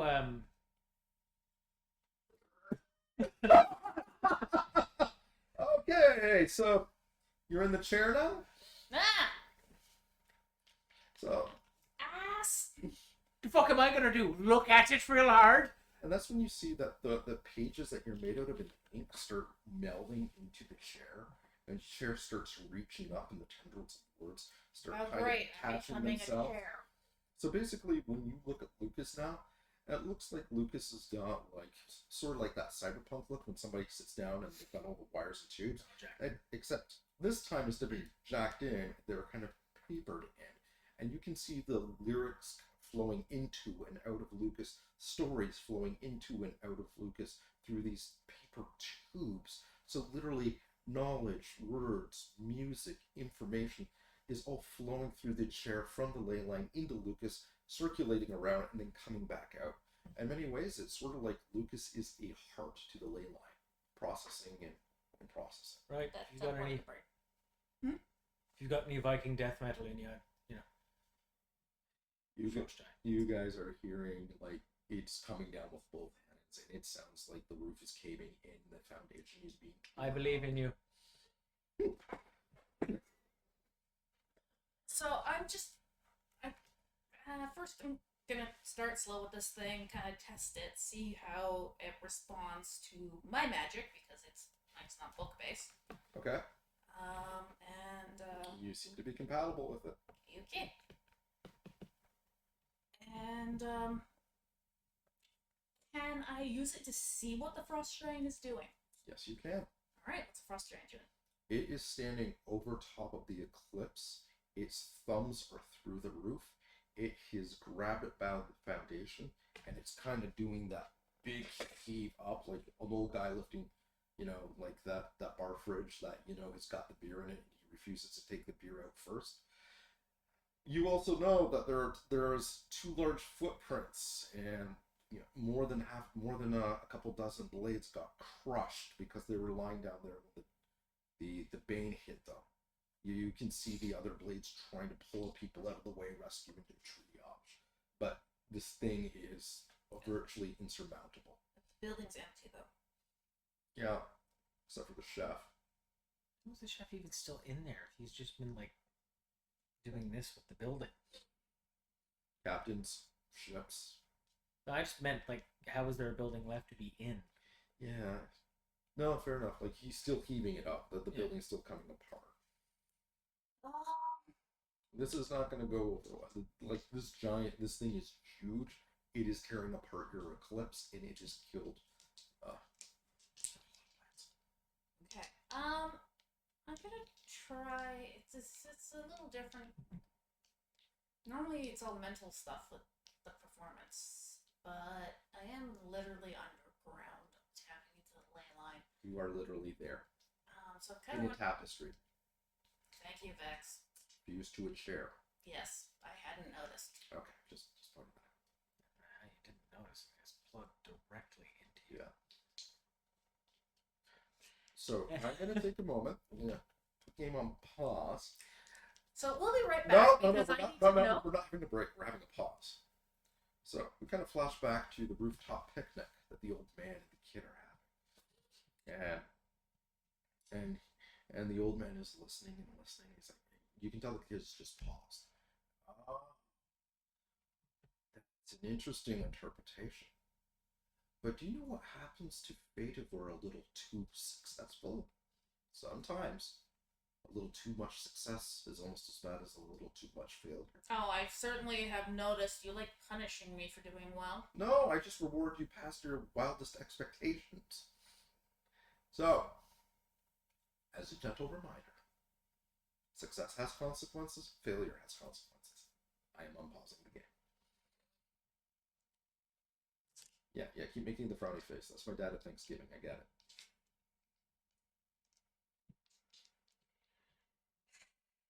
Alright. So I'm basically going to try and drive a magical ground spike up through its feet to pin it in place so it can't stomp anyone else, first off. Alright. Try it. taking my fucking dice. The hell did you do with my other dice? What other dice? My black dice. Oh, those ones.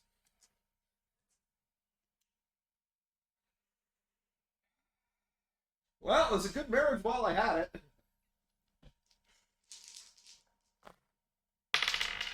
Oh, cracked. No, roll it. No. 6 plus whatever bonus from the ley line. All right.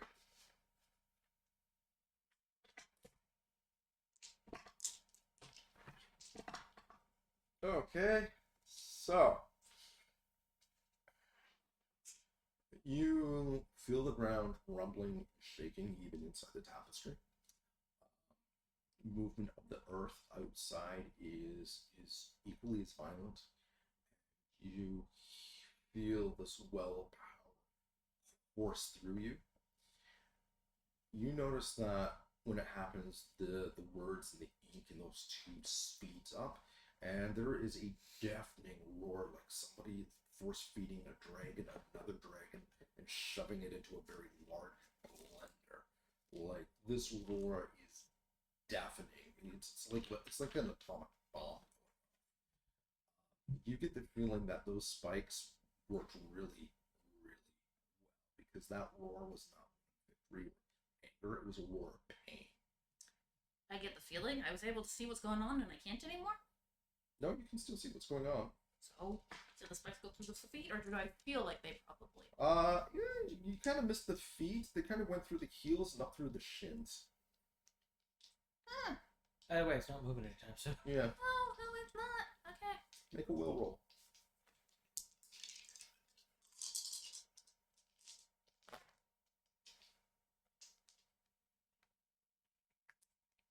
+2, and I believe my will is 2, but let me double check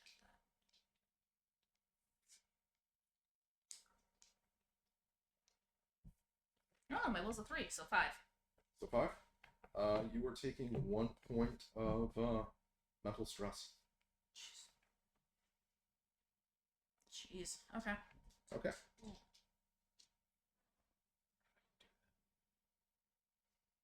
So now what are you doing? You've got it pinned in place. It's still there. It's still angry.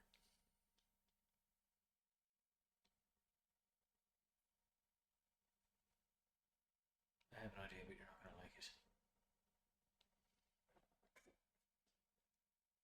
When do I ever like your ideas? So because they range from your ideas. You gonna share what this idea is? Well, normally if I'm facing something, I can see the weak point.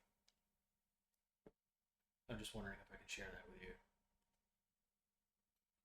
you. GM says yes. So let's give it a whirl, shall we? Okay.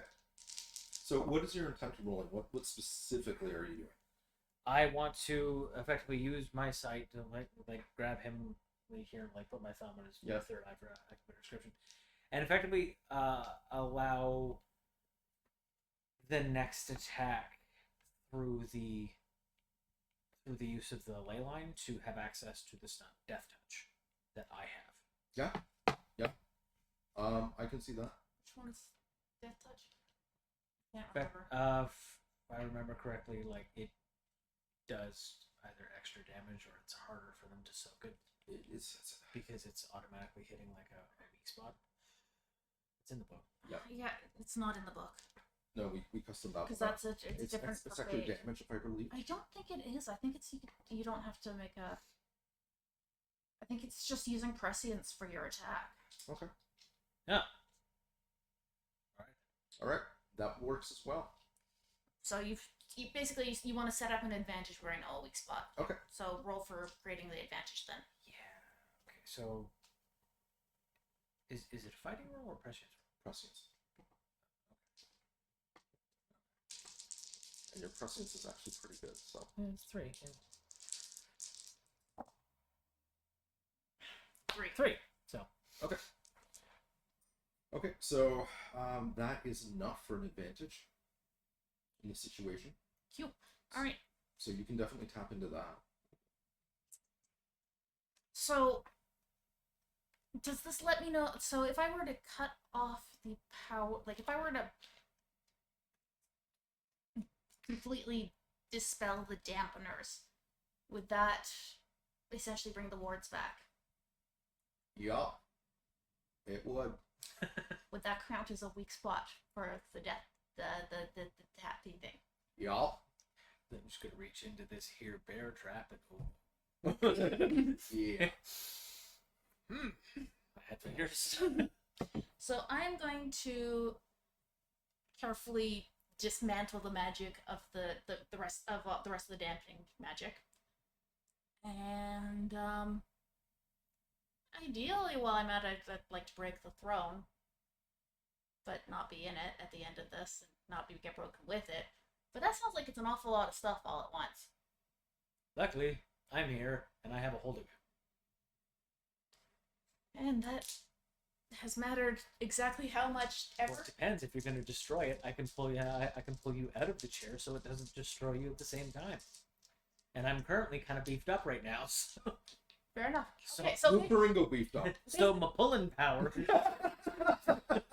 Yeah, your Lutheringo beefed up right now. Okay, let's So basically, I'm trying to break all the chairs, so that I'm breaking the dampener, but I'm also breaking the other guy's throne that's pulling on it.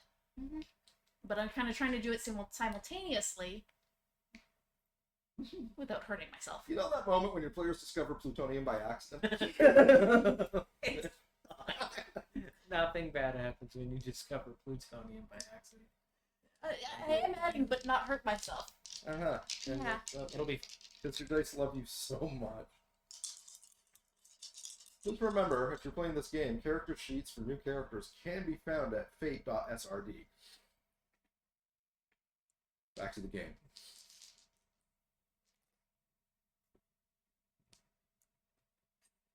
Eight plus Charlie's advantage is 10. Jesus Christ. Okay. And this feels like it really is an epic / legendary Yeah. thing, so I'm just gonna tap into one of my magic aspects, of which I have a bajillion, and bring that up to a 12. Okay, so if this scene was directed by J.J. Abrams, all the sound would be gone to show that it's important. To be fair, there's no sound in space. But my magic is music. The It seems kind of counterproductive. you kind of so you tap into your music. Lily taps into you, and literally, it just kind of emanates outward from you, sort of like a sonic boom. The color of the world is just magnified, horizontally low. You can feel your song push through every living thing, whether it's a blade of grass or it's the nightmares on the top floor who are breathing their last gasp, whether it's that horrifying giant that's struggling with the spikes deeply embedded, tearing apart the eclipse, and then you feel the words. These words feel like coming home. Like each one is just, as you hum for things to happen, they're humming your name, calling out to you, and they start soaking in your song. Every nuance, every lyric, every faint, delicate piece of power that you've ever held. And then they erupt into a chasm of blinding fire that doesn't just shoot up, it shoots out. Oops. And then everything kind of goes white from your perspective. You see Lucas, and literally gold light is just pouring out. Not like a flashlight, Yeah. but thinking more like the dam metaphor. Yeah. Like it's just coming out of the tubes, leaking out of the eyes, the ears. Except it's not blood, it's not pain. It's just pure magic. You have that sepia tone flashback when in the restaurant when people were being ground up for their potential. Yeah. It's like this, except 1,000 times more. I'm not getting ground up. So, two things. The words activate. Frost Giant bellows and bellows. It gets quieter and quieter. its knees shatter.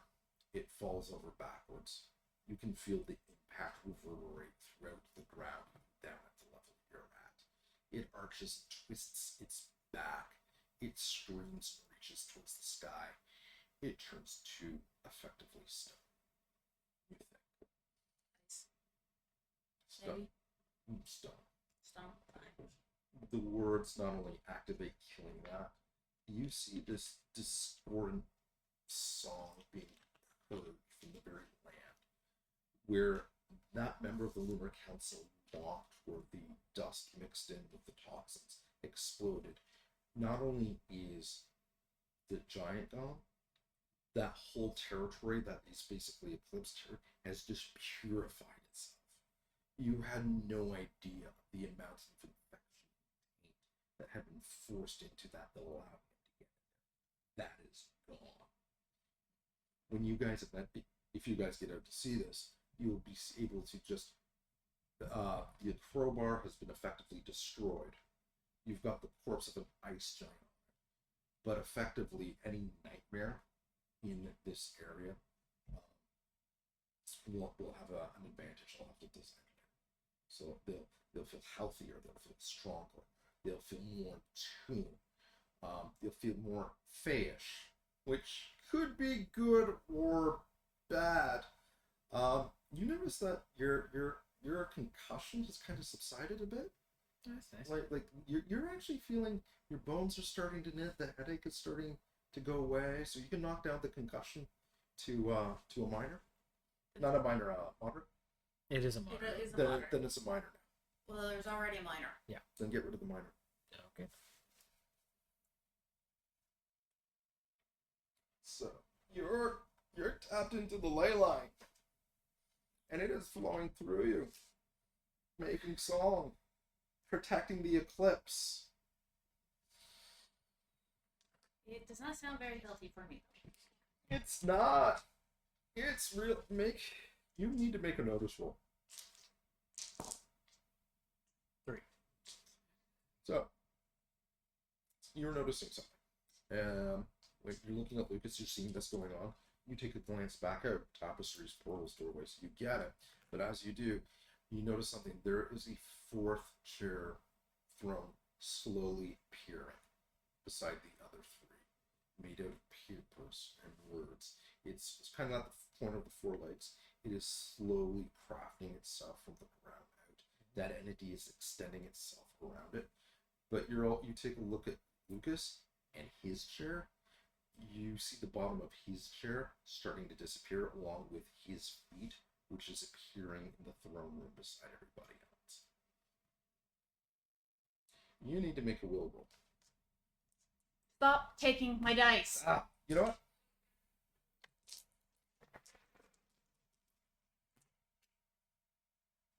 Five. 5. Take 1 point of mental stress. I don't think I'm quite following as to what's happening. Yeah, There's a 4th throne. There's a 4th throne that's appearing. Yeah. I get But- that part. that was the one I sat in. So, So, So Jim, do you mean a 5th? if there were No, I think. Correct me if I'm wrong. The 4th throne was hidden, and now that the wards are gone and those 3 are gone, it's coming back into But I'm sitting in the 4th one. right, which is why you're disappearing here and slowly reappearing. That's exactly it. The 4th throne was hidden. You obliterate. Like, Okay, so that's the same chair. Yeah. Yeah.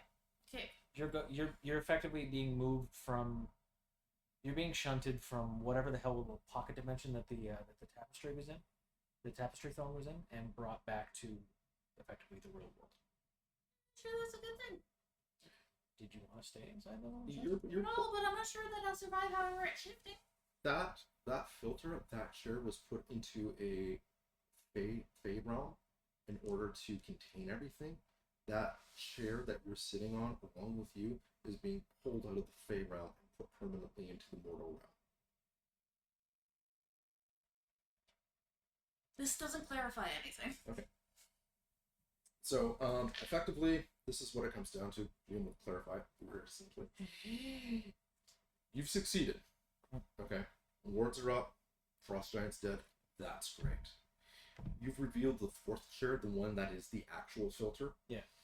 Because think of the other chairs as used filters. This is the one that's still shiny and new and still working. Got it. So, in other words, I was using a fake chair? No. You were using the filter that works. Okay, so where's this new chair coming from? No. Because you just said it was a new one. Okay. The new chair is the chair you're currently on. Okay. Okay, that's the one you're talking. However, you need to get out of there because the way things are set up right now, when that comes fully into the material plane, you will be a part of that chair. Hence me pulling her. I'm pulling him. Yeah. Go for it. Hey, she. Sorry, I should have been a little more clear on that. Yeah. Yeah. 2. 2. Even with the bonus? Yep. Okay, so 2. Oh no, sorry. 3. Okay. 3 is good. You were able to pull Lucas off the chair, so the feet will not be appearing on the other side. Downside is you did get Lucas off the chair, but the guitar is still attached to the chair. That is a write-off. That is going to become part of the chair. Oh no. And And right at the top. Yeah. So you grab Lucas. Lucas, can I get you to make a will roll, please?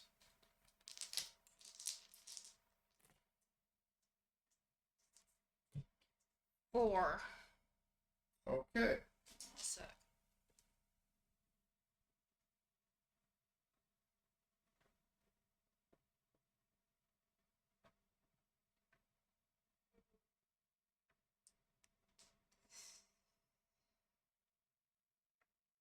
yeah, leave it alone. Take 2 will.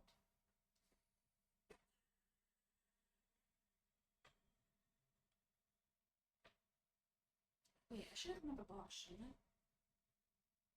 What's that? No, I'm just talking to myself. Okay. Yep. So, you guys are able to fast forward. You're able to get, the way back up. Turtle's been taken care of, not a problem. Stairs have reset themselves. You're feeling better. Feeling a little bit more put together. The bones have knit. The headache is subsiding. The aches and the pains, the bruises. It's starting to. You're starting to heal. You're starting to actually feel a little bit better than what you should. Sort of like, you had a little bit too much, like it was champagne and you shouldn't have had the second glass, but Yeah. God damn it, it was top shelf. How would you say? You're starting physically, you're feeling really good. You're feeling energized, like I want to go run that 10K marathon and then rewrite my life history and then compose like it's like you've got the but you just as Declan is getting you up the stairs, you're feeling a little odd. You're feeling an odd, a little bit. You kind of when you squint, you swear you in the distance you can see like a little paper trail following you, but you're not sure if it's it's just probably an after effect. Probably nothing serious.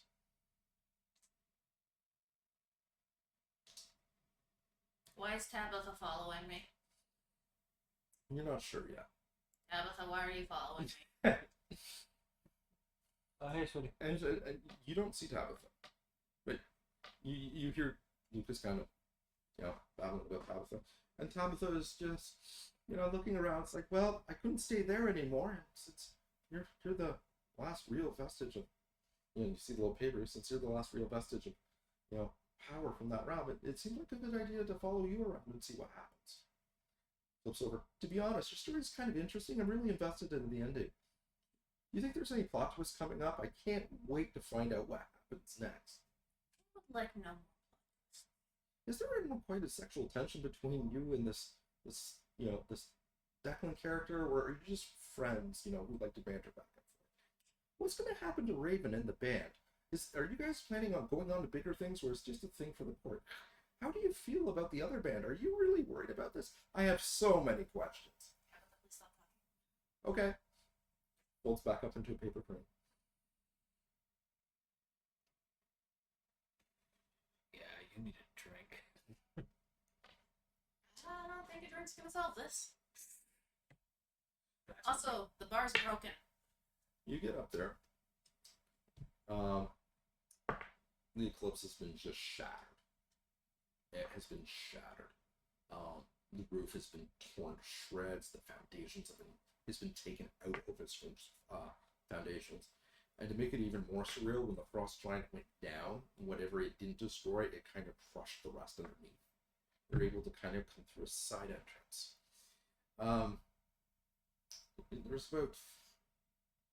about 24, 30 nightmares who are severely injured, if not dead. You can see medics kind of trying to get people. There's a couple of roses there who are also helping. There's about 4 or 5 of them, which for them is a lot. Yeah. That's basically all they could spare. They do have more healers than us. Yeah. And right now it looks like basically, you know, the one scene in the Vietnam movies where a place just got blitzed. It kind of looks like that. Yeah. It's got that kind of energy. So they're putting people back together. They're evacuating people. The words are up, and that is one thing kind of protecting everybody right now. Because the two of you can see this, and you're probably the only ones who do. Is that just on the hill on the distance, you can see the fluttering of that pantsuit cape, the distorted pink kids, and that book creature with the teeth, and you can just see it watching you. And from the look of it, it sees both of you, and it just kind of takes 2 steps back and turns its head and goes away. You guys definitely beat this guy. You know, he did not get what he wanted to, and honestly, from GM's perspective, those were really tough dice rolls. The challenge rating on this was really high. So, go to home. No, because there's going to be some other disaster there.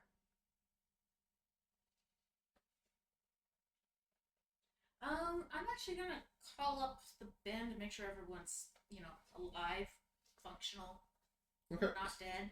So you call them up. Raven here, what's up? What are you doing? Checking to see if you're dead. You flask. No, but Mix maybe. They're under the idea that they should be writing their own material. How do you feel about metal ballads about unicorns? Are we allowed to just kick her out of the Them. band? Them. They weren't at the last show. Yeah, but it wasn't really their fault. Now was it? No, it wasn't. But I'm telling Lucas right now. we can't, there's in an improv, there's no filter. Yeah, funny thing about filters, right? No, I don't think there is a goth Care Bear. Maybe Grumpy? When are you getting back here? Well, I'm at the Crowbar right now. Nice, we should swing by, get drinks. Yeah, there's not gonna be any drinks coming out of here for a while. Why, what happened? Frost Giant picked it up, shook it, and then fell on it. Listen, if you just don't want to tell me, that's fine, but you don't have to make up weird shit. And Max, put it. Hold on a second, let me put you on video. And you see the 3 faces kind of like cramming around the video thing, and they kind of oohing and awing and holy shit. I wasn't making it up. So they decided that they're going to come out and actually help with people. And what are you guys doing at this point? I'm going to attempt to recuperate however best I can. Okay. And help out if there's something I can do that won't kill me in the state I currently am. Okay. What about you? I'll just call up Brad. It's over. Frost Giant's dead. You get static on the line. Going Lois. Yeah. Oh, good. You're alive. Yeah. Frost Giant's dead. Well, that's good. Yeah. Crowbar's gone. Oh, that's worse. The words are up, though. Oh, that's good. Yeah. So, all in all, a win. I think. Yes. Kinda. Kinda. Draw. Hey, what are you doing right now? Currently just sitting on the curb, drinking, You don't say. nursing a migraine. Mildly concussed. Why do you ask? Good news, bad news. Oh, Jesus. Good news, we were able to get to Brad at time. Things are mostly okay. Bad news is I am currently holding 2 walls from caving in on us and killing us. Right. And he gives you the location. It's like, man, this, and he kind of, it's like, Roy, can you just use the video? And you just like, you can see like spikes on 2 walls, like pressing in, and he's kind of like holding them out. Brad's concussed, and Roy's kind of there. It's like, we're doing okay. Nobody's hurt. We were able to drive off the lunar council member, but on the way out, we didn't watch it. They trapped the place. Lewis is holding out great, but What fucking type of Bond villain did you piss off? oh god. Yeah, dogs. Alright, I'll be there. Jesus. Alright. He was this guy with all these keys. Alright. Short, stubby. He had like this keyhole in his chest, like mechanical head. Alright. Said his name was TikTok. Of course it was. Alright, I'll be right there. Yeah, no hurry. No hurry. Lewis. No, Roy. Wait, There is a hurry. I have to use the washroom. Wait, where are they? Where is that? Main Street, Studaway. Wait, that's closer to the warehouse. Yeah, that's where the band is. Call in the band. Hey guys. Yeah? Change of plans. What? Now? Yes, now. Lewis needs help. They are about to have a bunch of walls cave in on them. Brad and some other guys they were helping out. Right. Alright, You where guys are they? are closer. Main Street. Main Street and what? It's a big street. Roy. Any- It's Main and Kincaid, 92. Main and Kincaid. So Main 92? Yeah. We're in the big box floating above the street level. Apparently they are in the big box floating above the street.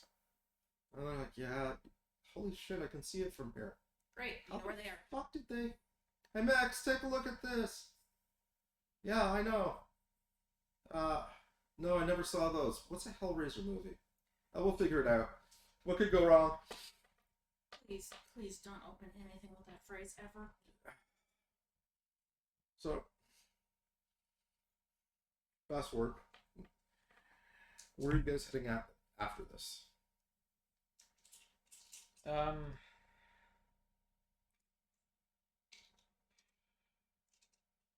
See if I can find the chef. You are able to find the chef. Chef is actually cooking food for people. A few scraps and bits and pieces and some preserves and rations people kind of pulled together and brought over. So Hey. basically doing like the soup line thing for people who are helping out, that kind of thing. Oh, good. You're alive. Hey, yeah. How are you? You're looking. Do you work out? It is a temporary Right. effect. Here, you just like kind of shoves a wooden bowl in your hand and fills it with hot, steamy kind of beef stew. There isn't a lot. It's delicious. It's nourishing. It's also very, very fey. You can knock off whatever minor consequence you have there. Right. My migraine goes away. What was his name again? It's cool, chef. Or Thor. yeah. Hey, Thanks for pointing out the cellar. not a problem. Sorry about the mess. What? Oh, hey, no, that was the giant. That wasn't you guys. Right. Yeah. So what do you want from the cellar? Access to the ley line? There's no access to the ley line in the cellar. Nope, there is absolutely no access to ley line in the center. Not anymore. What do you mean not anymore? Like, there's never been access to the ley lines from the cellar. Right, well, about time for us to hit the old dusty trail. Thanks a lot for the soup tour. Yeah, no worries. He kind of gives you, well, some practice too. Do you really want to leave the wards right now? Well, why wouldn't we? Did you not see Paper Skeletor? Yeah, and if he comes near me, I'm gonna stab him in the fucking mouth. Okay, because I'm kind of drained. Eat up.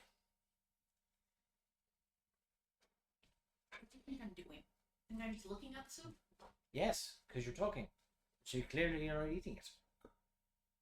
Dip bread, eat. Recharge.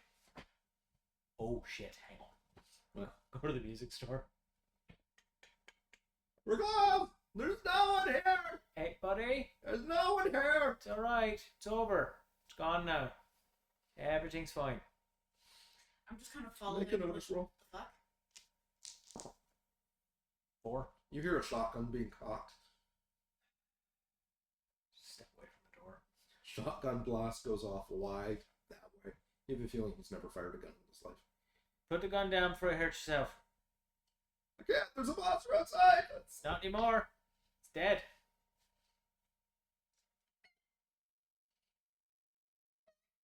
You see the little sign that says closed. You see a hand kind of go over in the window, flips it back over to open. Who's your friend? Yes. Kind of, sort of shared my site with him so I could get access to a guitar because he wanted to charge me $1,200 in cash. I mean, When you put it like that, I sound like an ass. Like after everything you went through, like that is the point. It's like, you know what, the GM is going a little bit far with this one. and guitars aren't cheap. Yeah, he specifically said no debit or credit. He actually wanted cash. Yeah, because that's how they get you. Despite the fact that he owns a business. Yeah, one of those. You alright there, bud? So in other words, this is no different than normal. It's like, I'll be fine. Okay, good. Do yourself a favor. Put the gun down. Yeah, he puts the gun down. Alright.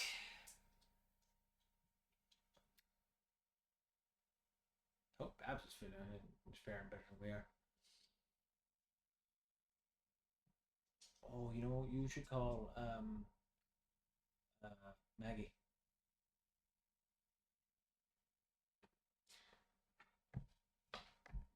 Do you mean the Rose Yeah. Madeline? Yeah, that's the one. I don't have her number. Do you have her number? How do you not have her number? You're an emissary. Besides, you just show up at the tree. I mean, yes, we could just show up at the tree. Yeah, and you're an emissary. They'll let you do that. Hate dealing with roses. Yeah, well, Why do we want to talk to her? They've already sent people. still turning into a tree. Do you think they'll know better? Well, let's count on one hand how many blade healers there are, shall we? To the roses.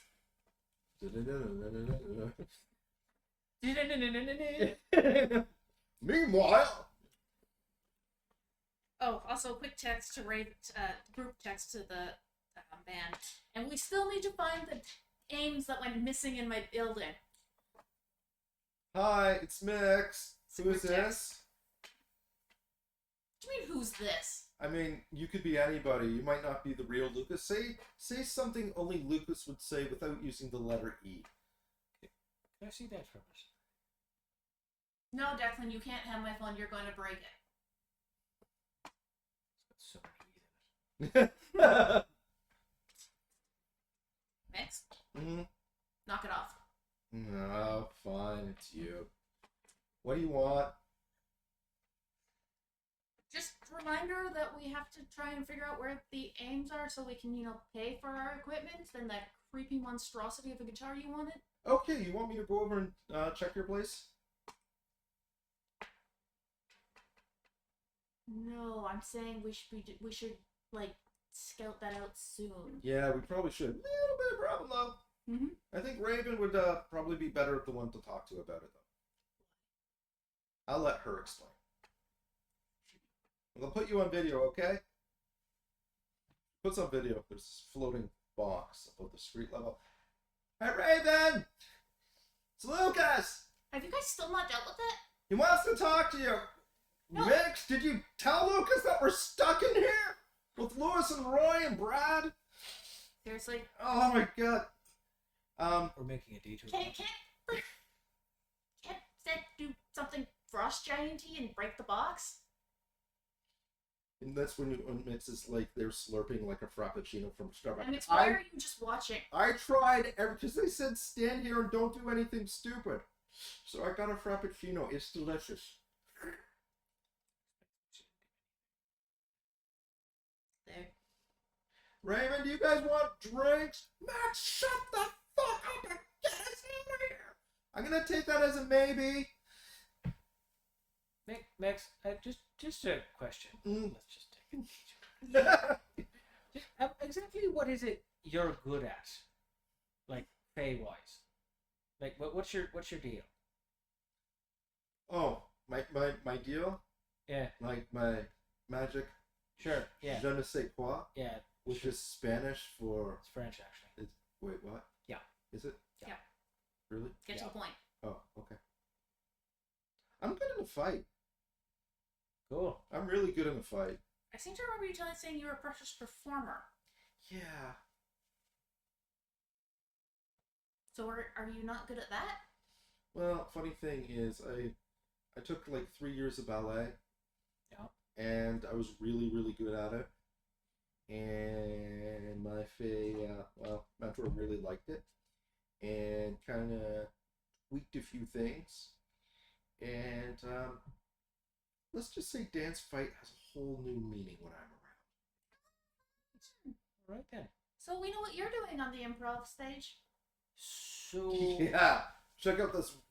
And she's like, yeah, check out this solo. I've been working on it. No, you are not allowed to sing. Oh cat, my cat. Do. No That's words. what it You're not allowed and words. it's like, you are my heart and my soul. Click. Kitty, purr, mew. I'm hung up. Okay.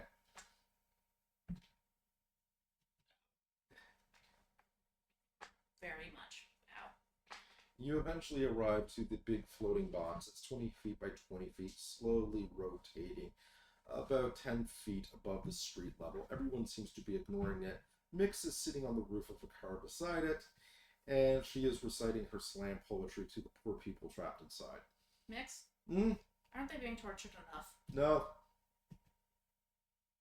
So maybe you can dispense. Yeah, and then they drop 10 feet. Right. And hopefully the cube breaks. And if the cube breaks when I dispel it and they just straight drop 10 feet, It's 10 feet. it's gonna be more injuries. Get us out of here! I think they care right Raymond, what? Really? I really have to go to the washroom. You hold it! We're all holding it! And there's gonna be a lot of urine if they simply fall off Raiden, the you bed. need to move over that side. I can't hold this and that together. now. So maybe.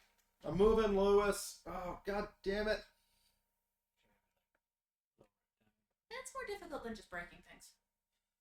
I mean, I can try. But it could go wrong. Mix, Mm. why don't you find something to soften the landing?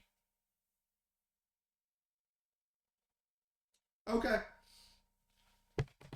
Not people. Oh. Sit back, homeless Joe. Mm. So she goes off in search of something to soften people. No, soften landings. What are you guys gonna do? First, yelling at them, okay, guys, stay calm. We're calm. No, you're not. You know, you always tell people to stay calm. It's. Why don't? Fine, we're calm. Lewis, Sid, Yeah, how you doing? I'm doing all right. I've had better days. Listen, Did you pick up the milk for Babs? no, not yet. All right. Listen, where's Gravity at? You hear him like pounding on. Yeah, it's up here. Okay, so pretend I can't see through the box. Yeah. Are you affected? Or are you right side up? Yeah. All right.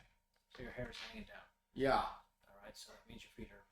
And these spikes are on your sides, yeah? Yeah. Left side and downwards. What? It's underneath here. Hey.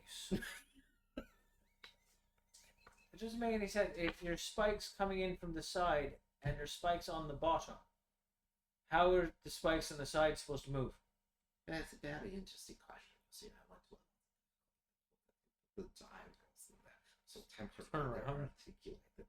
It's a masterwork, I will have to say. I spent much time And working on. do we see anything? Yes, you do. He's about 4'1.5". Neat. Yeah, he's got wearing these big brass keys. He's got Yeah. a clockwork head, and he's got like his body is this big lock and mechanical digits. So it looks like it's made of beaten copper or something. Very, very nice mustache. And he's kind of looking at you, and he's like, "It's my work. You will know I made it like this, so when people step it, it doesn't kill them, but it holds them, making their suffering their own."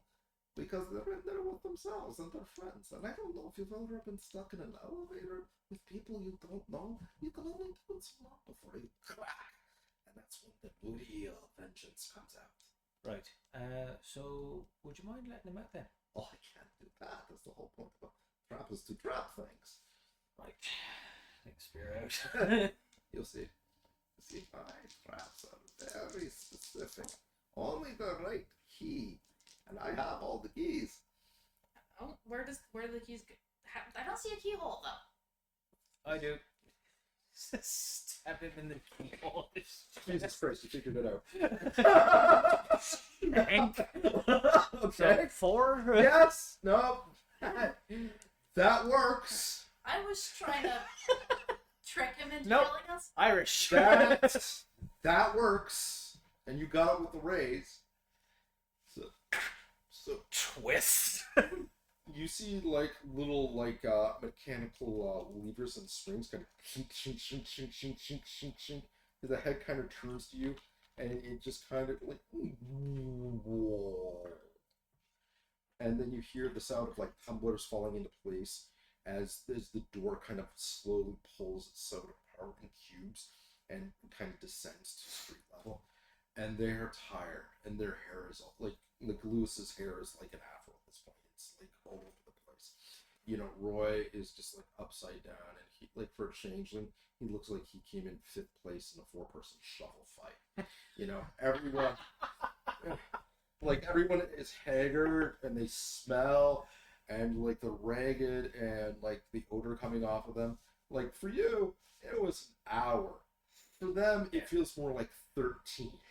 What about you guys? You guys were only there for like what, 5 minutes? Why do you look as bad as Roy and Lewis? That's when Raven grabs you by the shirt and tells you, "Listen, we were in there for almost 2 days. Shut No. up. Shut up. Just shut up. No. Shut your pretty little mouth and shut up. I've had it with the whining and the complaining and the sarcasm and Roy's goddamn changeling farts. I need a shower. So either get me a cappuccino or you shut the hell up, Lucas." Is Mix within reach? Yeah, she's over there. I found something! Go get her frappuccino. And she's Yeah, just give me a minute. she's dragging a kid's wading pool, like the little blow-up ones, and there are 2 kids kind of splashing and laughing. Doesn't work, right? Oh, hey guys! So yeah, I got you a pool! And look! Sidekicks! They came with! so I'm gonna kind of maneuver the little guy down so the Wait, if you're so good at fighting, how come you couldn't beat an old lady? What? I say to Mix. Because you told me not to hurt her! And yet you still brought out the brass knuckles. That was... to be fair, Melinda's got hands. Yeah, she really does. So anyway, I just gotta lean him forward and then extend the spear while holding onto his shoulder. Yeah. So just He's been effectively turned off. You will find this out later. Hey Raven, you said you needed a bath. You will find this out later. But yeah, those blades were kind of different parts of the city. Yeah, it's the weirdest thing. Yeah, we were being chased by these wolves, and we ended up in this weird box. And for the life of us, and then all of a sudden it just let us out.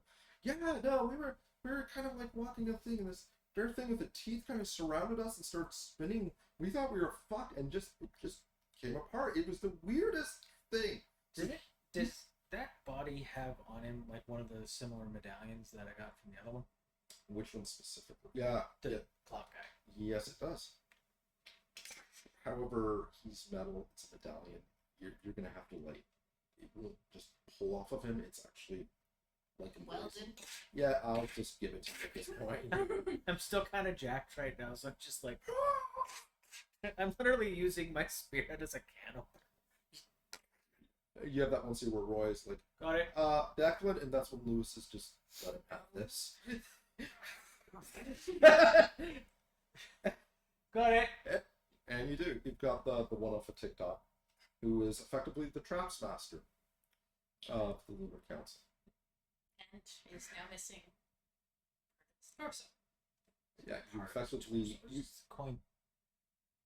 Yeah, what is the medallion? See, this was from the other one, and I got this one now. I'm just collecting them. Not creepy. So at that point, People collect coins. It's fine. Your bandmates, they smell, they're tired, they're angry. Roy is exhausted. Lewis has the patience of a saint. And even Lewis is seeming a little bit touchy around the edges right now. Right. Luke, why don't you take Roy, go home, I'll pick up the med, yeah? Yeah. Okay. Roy, come on. Hey, Raven, there was a shower at the warehouse, right? That's a chemical shower. Let's not use that. No. Fuck it. Move over, kids. Yeah, she kind of gets the fool. You smell! Yeah, well, you're ugly. And you can't talk. Your parents never loved you. Kind of splashing water. Hey, man. What? You know we have an apartment with soap.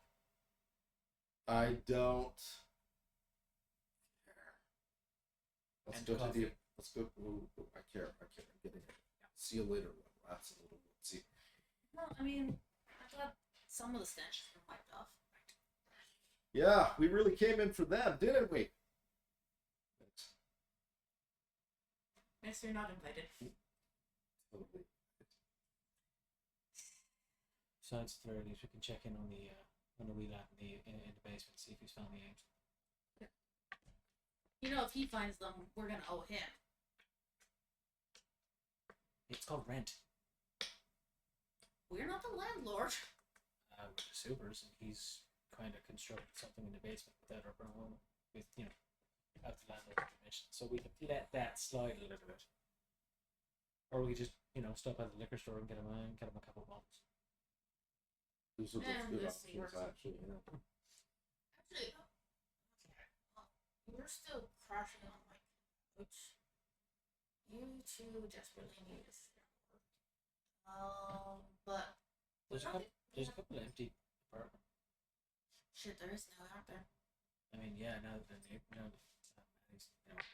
passed on, so is Roseman. So technically, we just let them in the apartment, let them use the shower. Here, enjoy. Use the dead people apartment. Sounds good. Yeah, no, I don't. To be fair, that is the least creepiest thing that's happened Today. today. So yeah. Yeah. So at this point, you offer them the shower. They'll be glad to take any kind of comfort at this point. They're also freaking ominous. You guys end up getting word. Actually, Madeline doesn't appear to you, but she sends effectively a, for lack of a better word, a page to come and talk to you. Okay. Word got to you, and it's a dormouse in a waistcoat, very polite, spectacles, comes on, and it's like riding a little mechanical horse, So, when you guys are at home relaxing, there'll be a knock on the door. Good afternoon, sir. I'm here. Madeline, Percival, I am here to relay. Are you Declan Street Esquire of the Court of I am indeed. Provocateur and detective at large. No problem too big, no problem too small. It's just so big. That'd be me. Oh, hey, 1 second. Come on in. Sit. Grab a little saucer, Oh, thank you. crackers, tea, cheese. Thank you. It's very nice hospitality. It's a long trip over Excuse me. here. it's a lovely place you have. He's honestly, I thought it would be nice. But it's, you make do with what you've been done. Oh, this is lovely. Oh, and I've got something for you as well. And he's like, oh, here you go. It's a little chocolate, the for How little are we talking? no size. Thank you. It's a bonbon. It was given to me from my cousin from France. Very nice. Thank you very much. Fresh chocolates are delicious. I think you should enjoy it. It is actually Oh, God, yes. exquisite. That is amazing. Oh, yeah. Like licking the Yeah. the tiny little piece of tinfoil. Like, cut my toe. Worth it. So, so the next time you need me, just remember the taste of the chocolate. Do that. It only works one time. Right, no problem. Oh, okay. And it's like I have an official. Oh yes, Madeline. To show, I go through the formalities or just read the picture sequence. Yeah, just as long as there's no binding contractual obligations or anything. No, Baba Yaga, etc. It's saddened to hear of your subjection to the venom. Understands the pain and the moral plight that this places you in. Yeah. But through your service, and also through the treaties of roses, that you are entitled to recompense. It would be amiss for us not to offer our good standing of hospitality, as you have extended it to ours, to assist you in the removal of this disease. Right, perfect. So, are they saying they'll help or throw us away? It's kind of unclear. My understanding is that your surgery will be booked at your convenience. Surgery. Right. Well, I'm free now, so I can head over. Okay. Because it's up Do to you my have any shoulder. next of kin? Not anymore, no. Okay. Except this All right. Well, closest thing to it. oh, Well, her best. Yeah, I think they technically are closer to that than to me. well, come along then. Alright, Best of luck. thanks. If it doesn't work, elsewhere. No shit. I'm sure nothing bad will happen. Those physicians and healers are some of the best in all of North America. Nothing to worry about then. I didn't say that. I do have to make a pit stop in the basement. Oh, of course. Did you Yeah, for that. why? No, I'm fine. Alright. No, Priscilla keeps me in good company. Isn't that right, dear? Yes. He's fucking adorable. So bring the booze and come downstairs to the cellar. You hear drunken shouting. All right, Shannon, one more time. Double or nothing. It's like, I don't think this is a good idea. Who knows we're here? I believe everyone knows we're here. No, that can't be right. It's too sneaky. Nobody expect that we're door swings up and that we're fit. Oh my God, Shannon, it's a pair of boots. The boots have found us. Oh, hey, hello, Declan. I'm sorry, didn't I? Kind of giving you that kid with the can in the candy jar kind of look. So We're just having a friendly game of darts. nice. Did you find those names that we told you to look for like a few days ago? Yes. Did you have them with you? Kinda. How'd you kinda? Well, they're over there and I get one more throw. Are you Is he using, throwing the are you games? using aims as a That is exactly what he is doing. He is playing darts with them. We're gonna fade to black as the beatings commence. Alright. Put the booze down. Look the pointy end, look the handle, flip it over. Come here. Disrespectful fucking point. You can actually have a fate point for that as well. You both can. We'll just see it from the outside of the door, the screaming, this as Declan beats on this. I'm gonna go pick up the aims. You get them all. They I'm haven't gonna been, read them and make sure they're the right ones. they are the right ones. And he found them scattered everywhere in the ductwork. One of them was between the brick walls. What were they doing? Some of them were like, one was like in a vase with like, they were literally, it was like a Where's Waldo scavenger hunt. So after you thoroughly beat him about the head, neck, shoulders, Oh, waist, and both loins, of them are getting swung. A lot. Mine does not have a sticky end. It's just all stabby. So I'm gonna walk back to the door, pick up the booze. But you know what? I was gonna pay you. I was gonna give you these bottles of booze, but you went and disrespected the memory of every blade. The fuck is wrong with the pair of yous? Smarten the hell up. they're both doing the thing where they're looking at their shoes at this point. Fucking kids. Slams. They probably look like the new. They should fucking act like it, shouldn't they? So at that point, you do reclaim the aims. The court is going, not only the court, but the nightmares and the sirens are going to hold very high regard for those. You know that. Do you want to deliver them while I go and get this done with? I was just told to send a message. Just give it. Anything under market's not cheap. Alright. All right. So what are you guys doing at this point? I'm going to the tree. Okay, you're going to the. What are you doing? I'm gonna go check on the bandmates, see if they're, haven't died of Poke them with a stick. So dysentery in losing time. they've showered. Oddly They. I don't know. I was trying I to don't know how your mind works. I don't know if I want to know how your mind works. It's contaminated I water. mean, yeah. Oh, yeah. Ooh, no. Too far. Okay, so, so good news. They've cleaned up their feds. They're not injured. They're not like cursed or anything. There is something that notice roll. I'm gonna make you work for this one. Oh, for fuck's sake. Okay. 4. Nobody is talking to anybody. They're all giving each other the cold shoulder. I mean, not even a casual, I feel better now, I'm sorry, where I was like, oh no. It's like, I need to eat something. Do you want anything? Fine. Zed?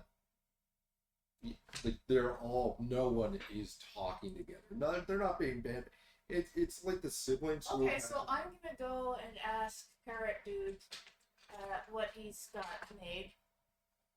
Assuming he's still there. You mean the one who was playing darts with the Ames in the basement? He just got beaten. Oh, that was him. Yeah. And yeah, never mind. I'm gonna go look in the cupboard, see if there's anything good. There's some, you find like some wrapped up quiche, some crackers, some black caviar, some cocktails. Fuck. You saw a little chocolate fondue set. Ooh, chocolate fondue. Some stuff imported from Portugal. It seems to be some kind of cinnamon bread. There's shark fin soup in the freezer. There's a leg of lamb, and there seem to be there's a large container of it's a plastic container of imported cookies from Switzerland that are banging on the inside, pleading in Swiss for their lives. I was interested until that last bit of the description. And Sheridan does the food. You gotta talk to him. Nope. Okay, so sitting down, and I can't bribe the bandmates with cookies because the cookies are screaming. And screaming cookies are disturbing. Alright, guys. Who wants to tell me what happened? They all start talking at the same time. This motherfucker. I wasn't you. Oh yeah, you break that up. Oh, I thought yeah. No, if we're gonna be honest, we'll be honest. And that's when the camera kind of pulls out and fades out, and we zero in on Declan, walking towards the botanical garden. Nice neighborhood. Chaos going. It's nice to see kids walking in the street. Nothing crazy, nothing weird. You have the little jeans with the guy with the push cart for the ice cream, the paper hat, and you hear a familiar voice as you round the corner. Well, I don't know what the difference between butterscotch and butterscotch ripple is. I mean, butterscotch ripple is effectively the essence of butterscotch, but the vanilla doesn't drown it out. Mordecai?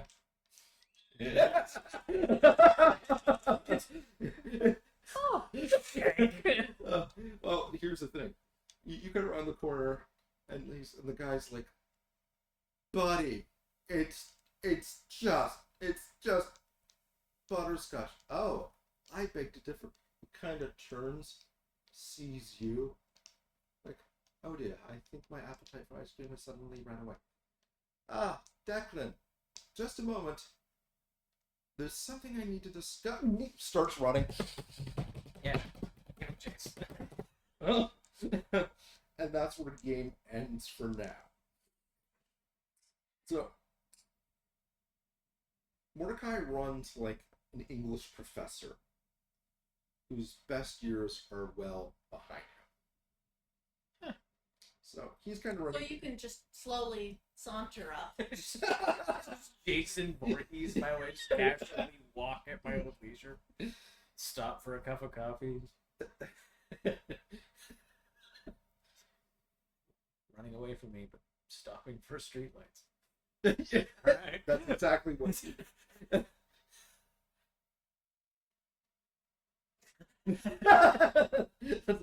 That's where we kind of leave you, and we leave you with the arguing bandmates. So, moderate milestone for both of you. Still no fate point.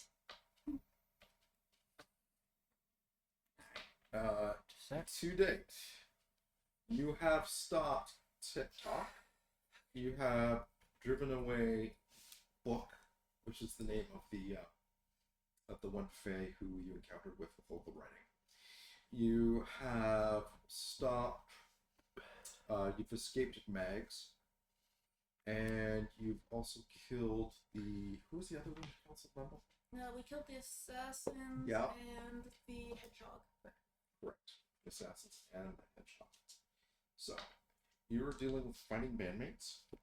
Well, Mordecai, I have to roll that up. Something that Moxie will have told you at some point prior to you meeting the bandmates is that this next battle is really important because of the roses. Because it's going to show all the other courts that both the roses and the blades are still strong. That even during this chaos, that it's basically not a PR stunt, but it's a PR stunt. It's like, we've got it under control. Look, we're still doing the things. It's a We're fighting a war and having a battle of the bands. Because in Fey logic, it makes sense. Well, I mean- yeah, if you're, well, it's like the You don't cancel Beltane. Well, what was it? It was Yeah. I think it was in World War II, where they decided to. No, it was World War One, I think, where they decided to bomb like a small, like a German city or something like that.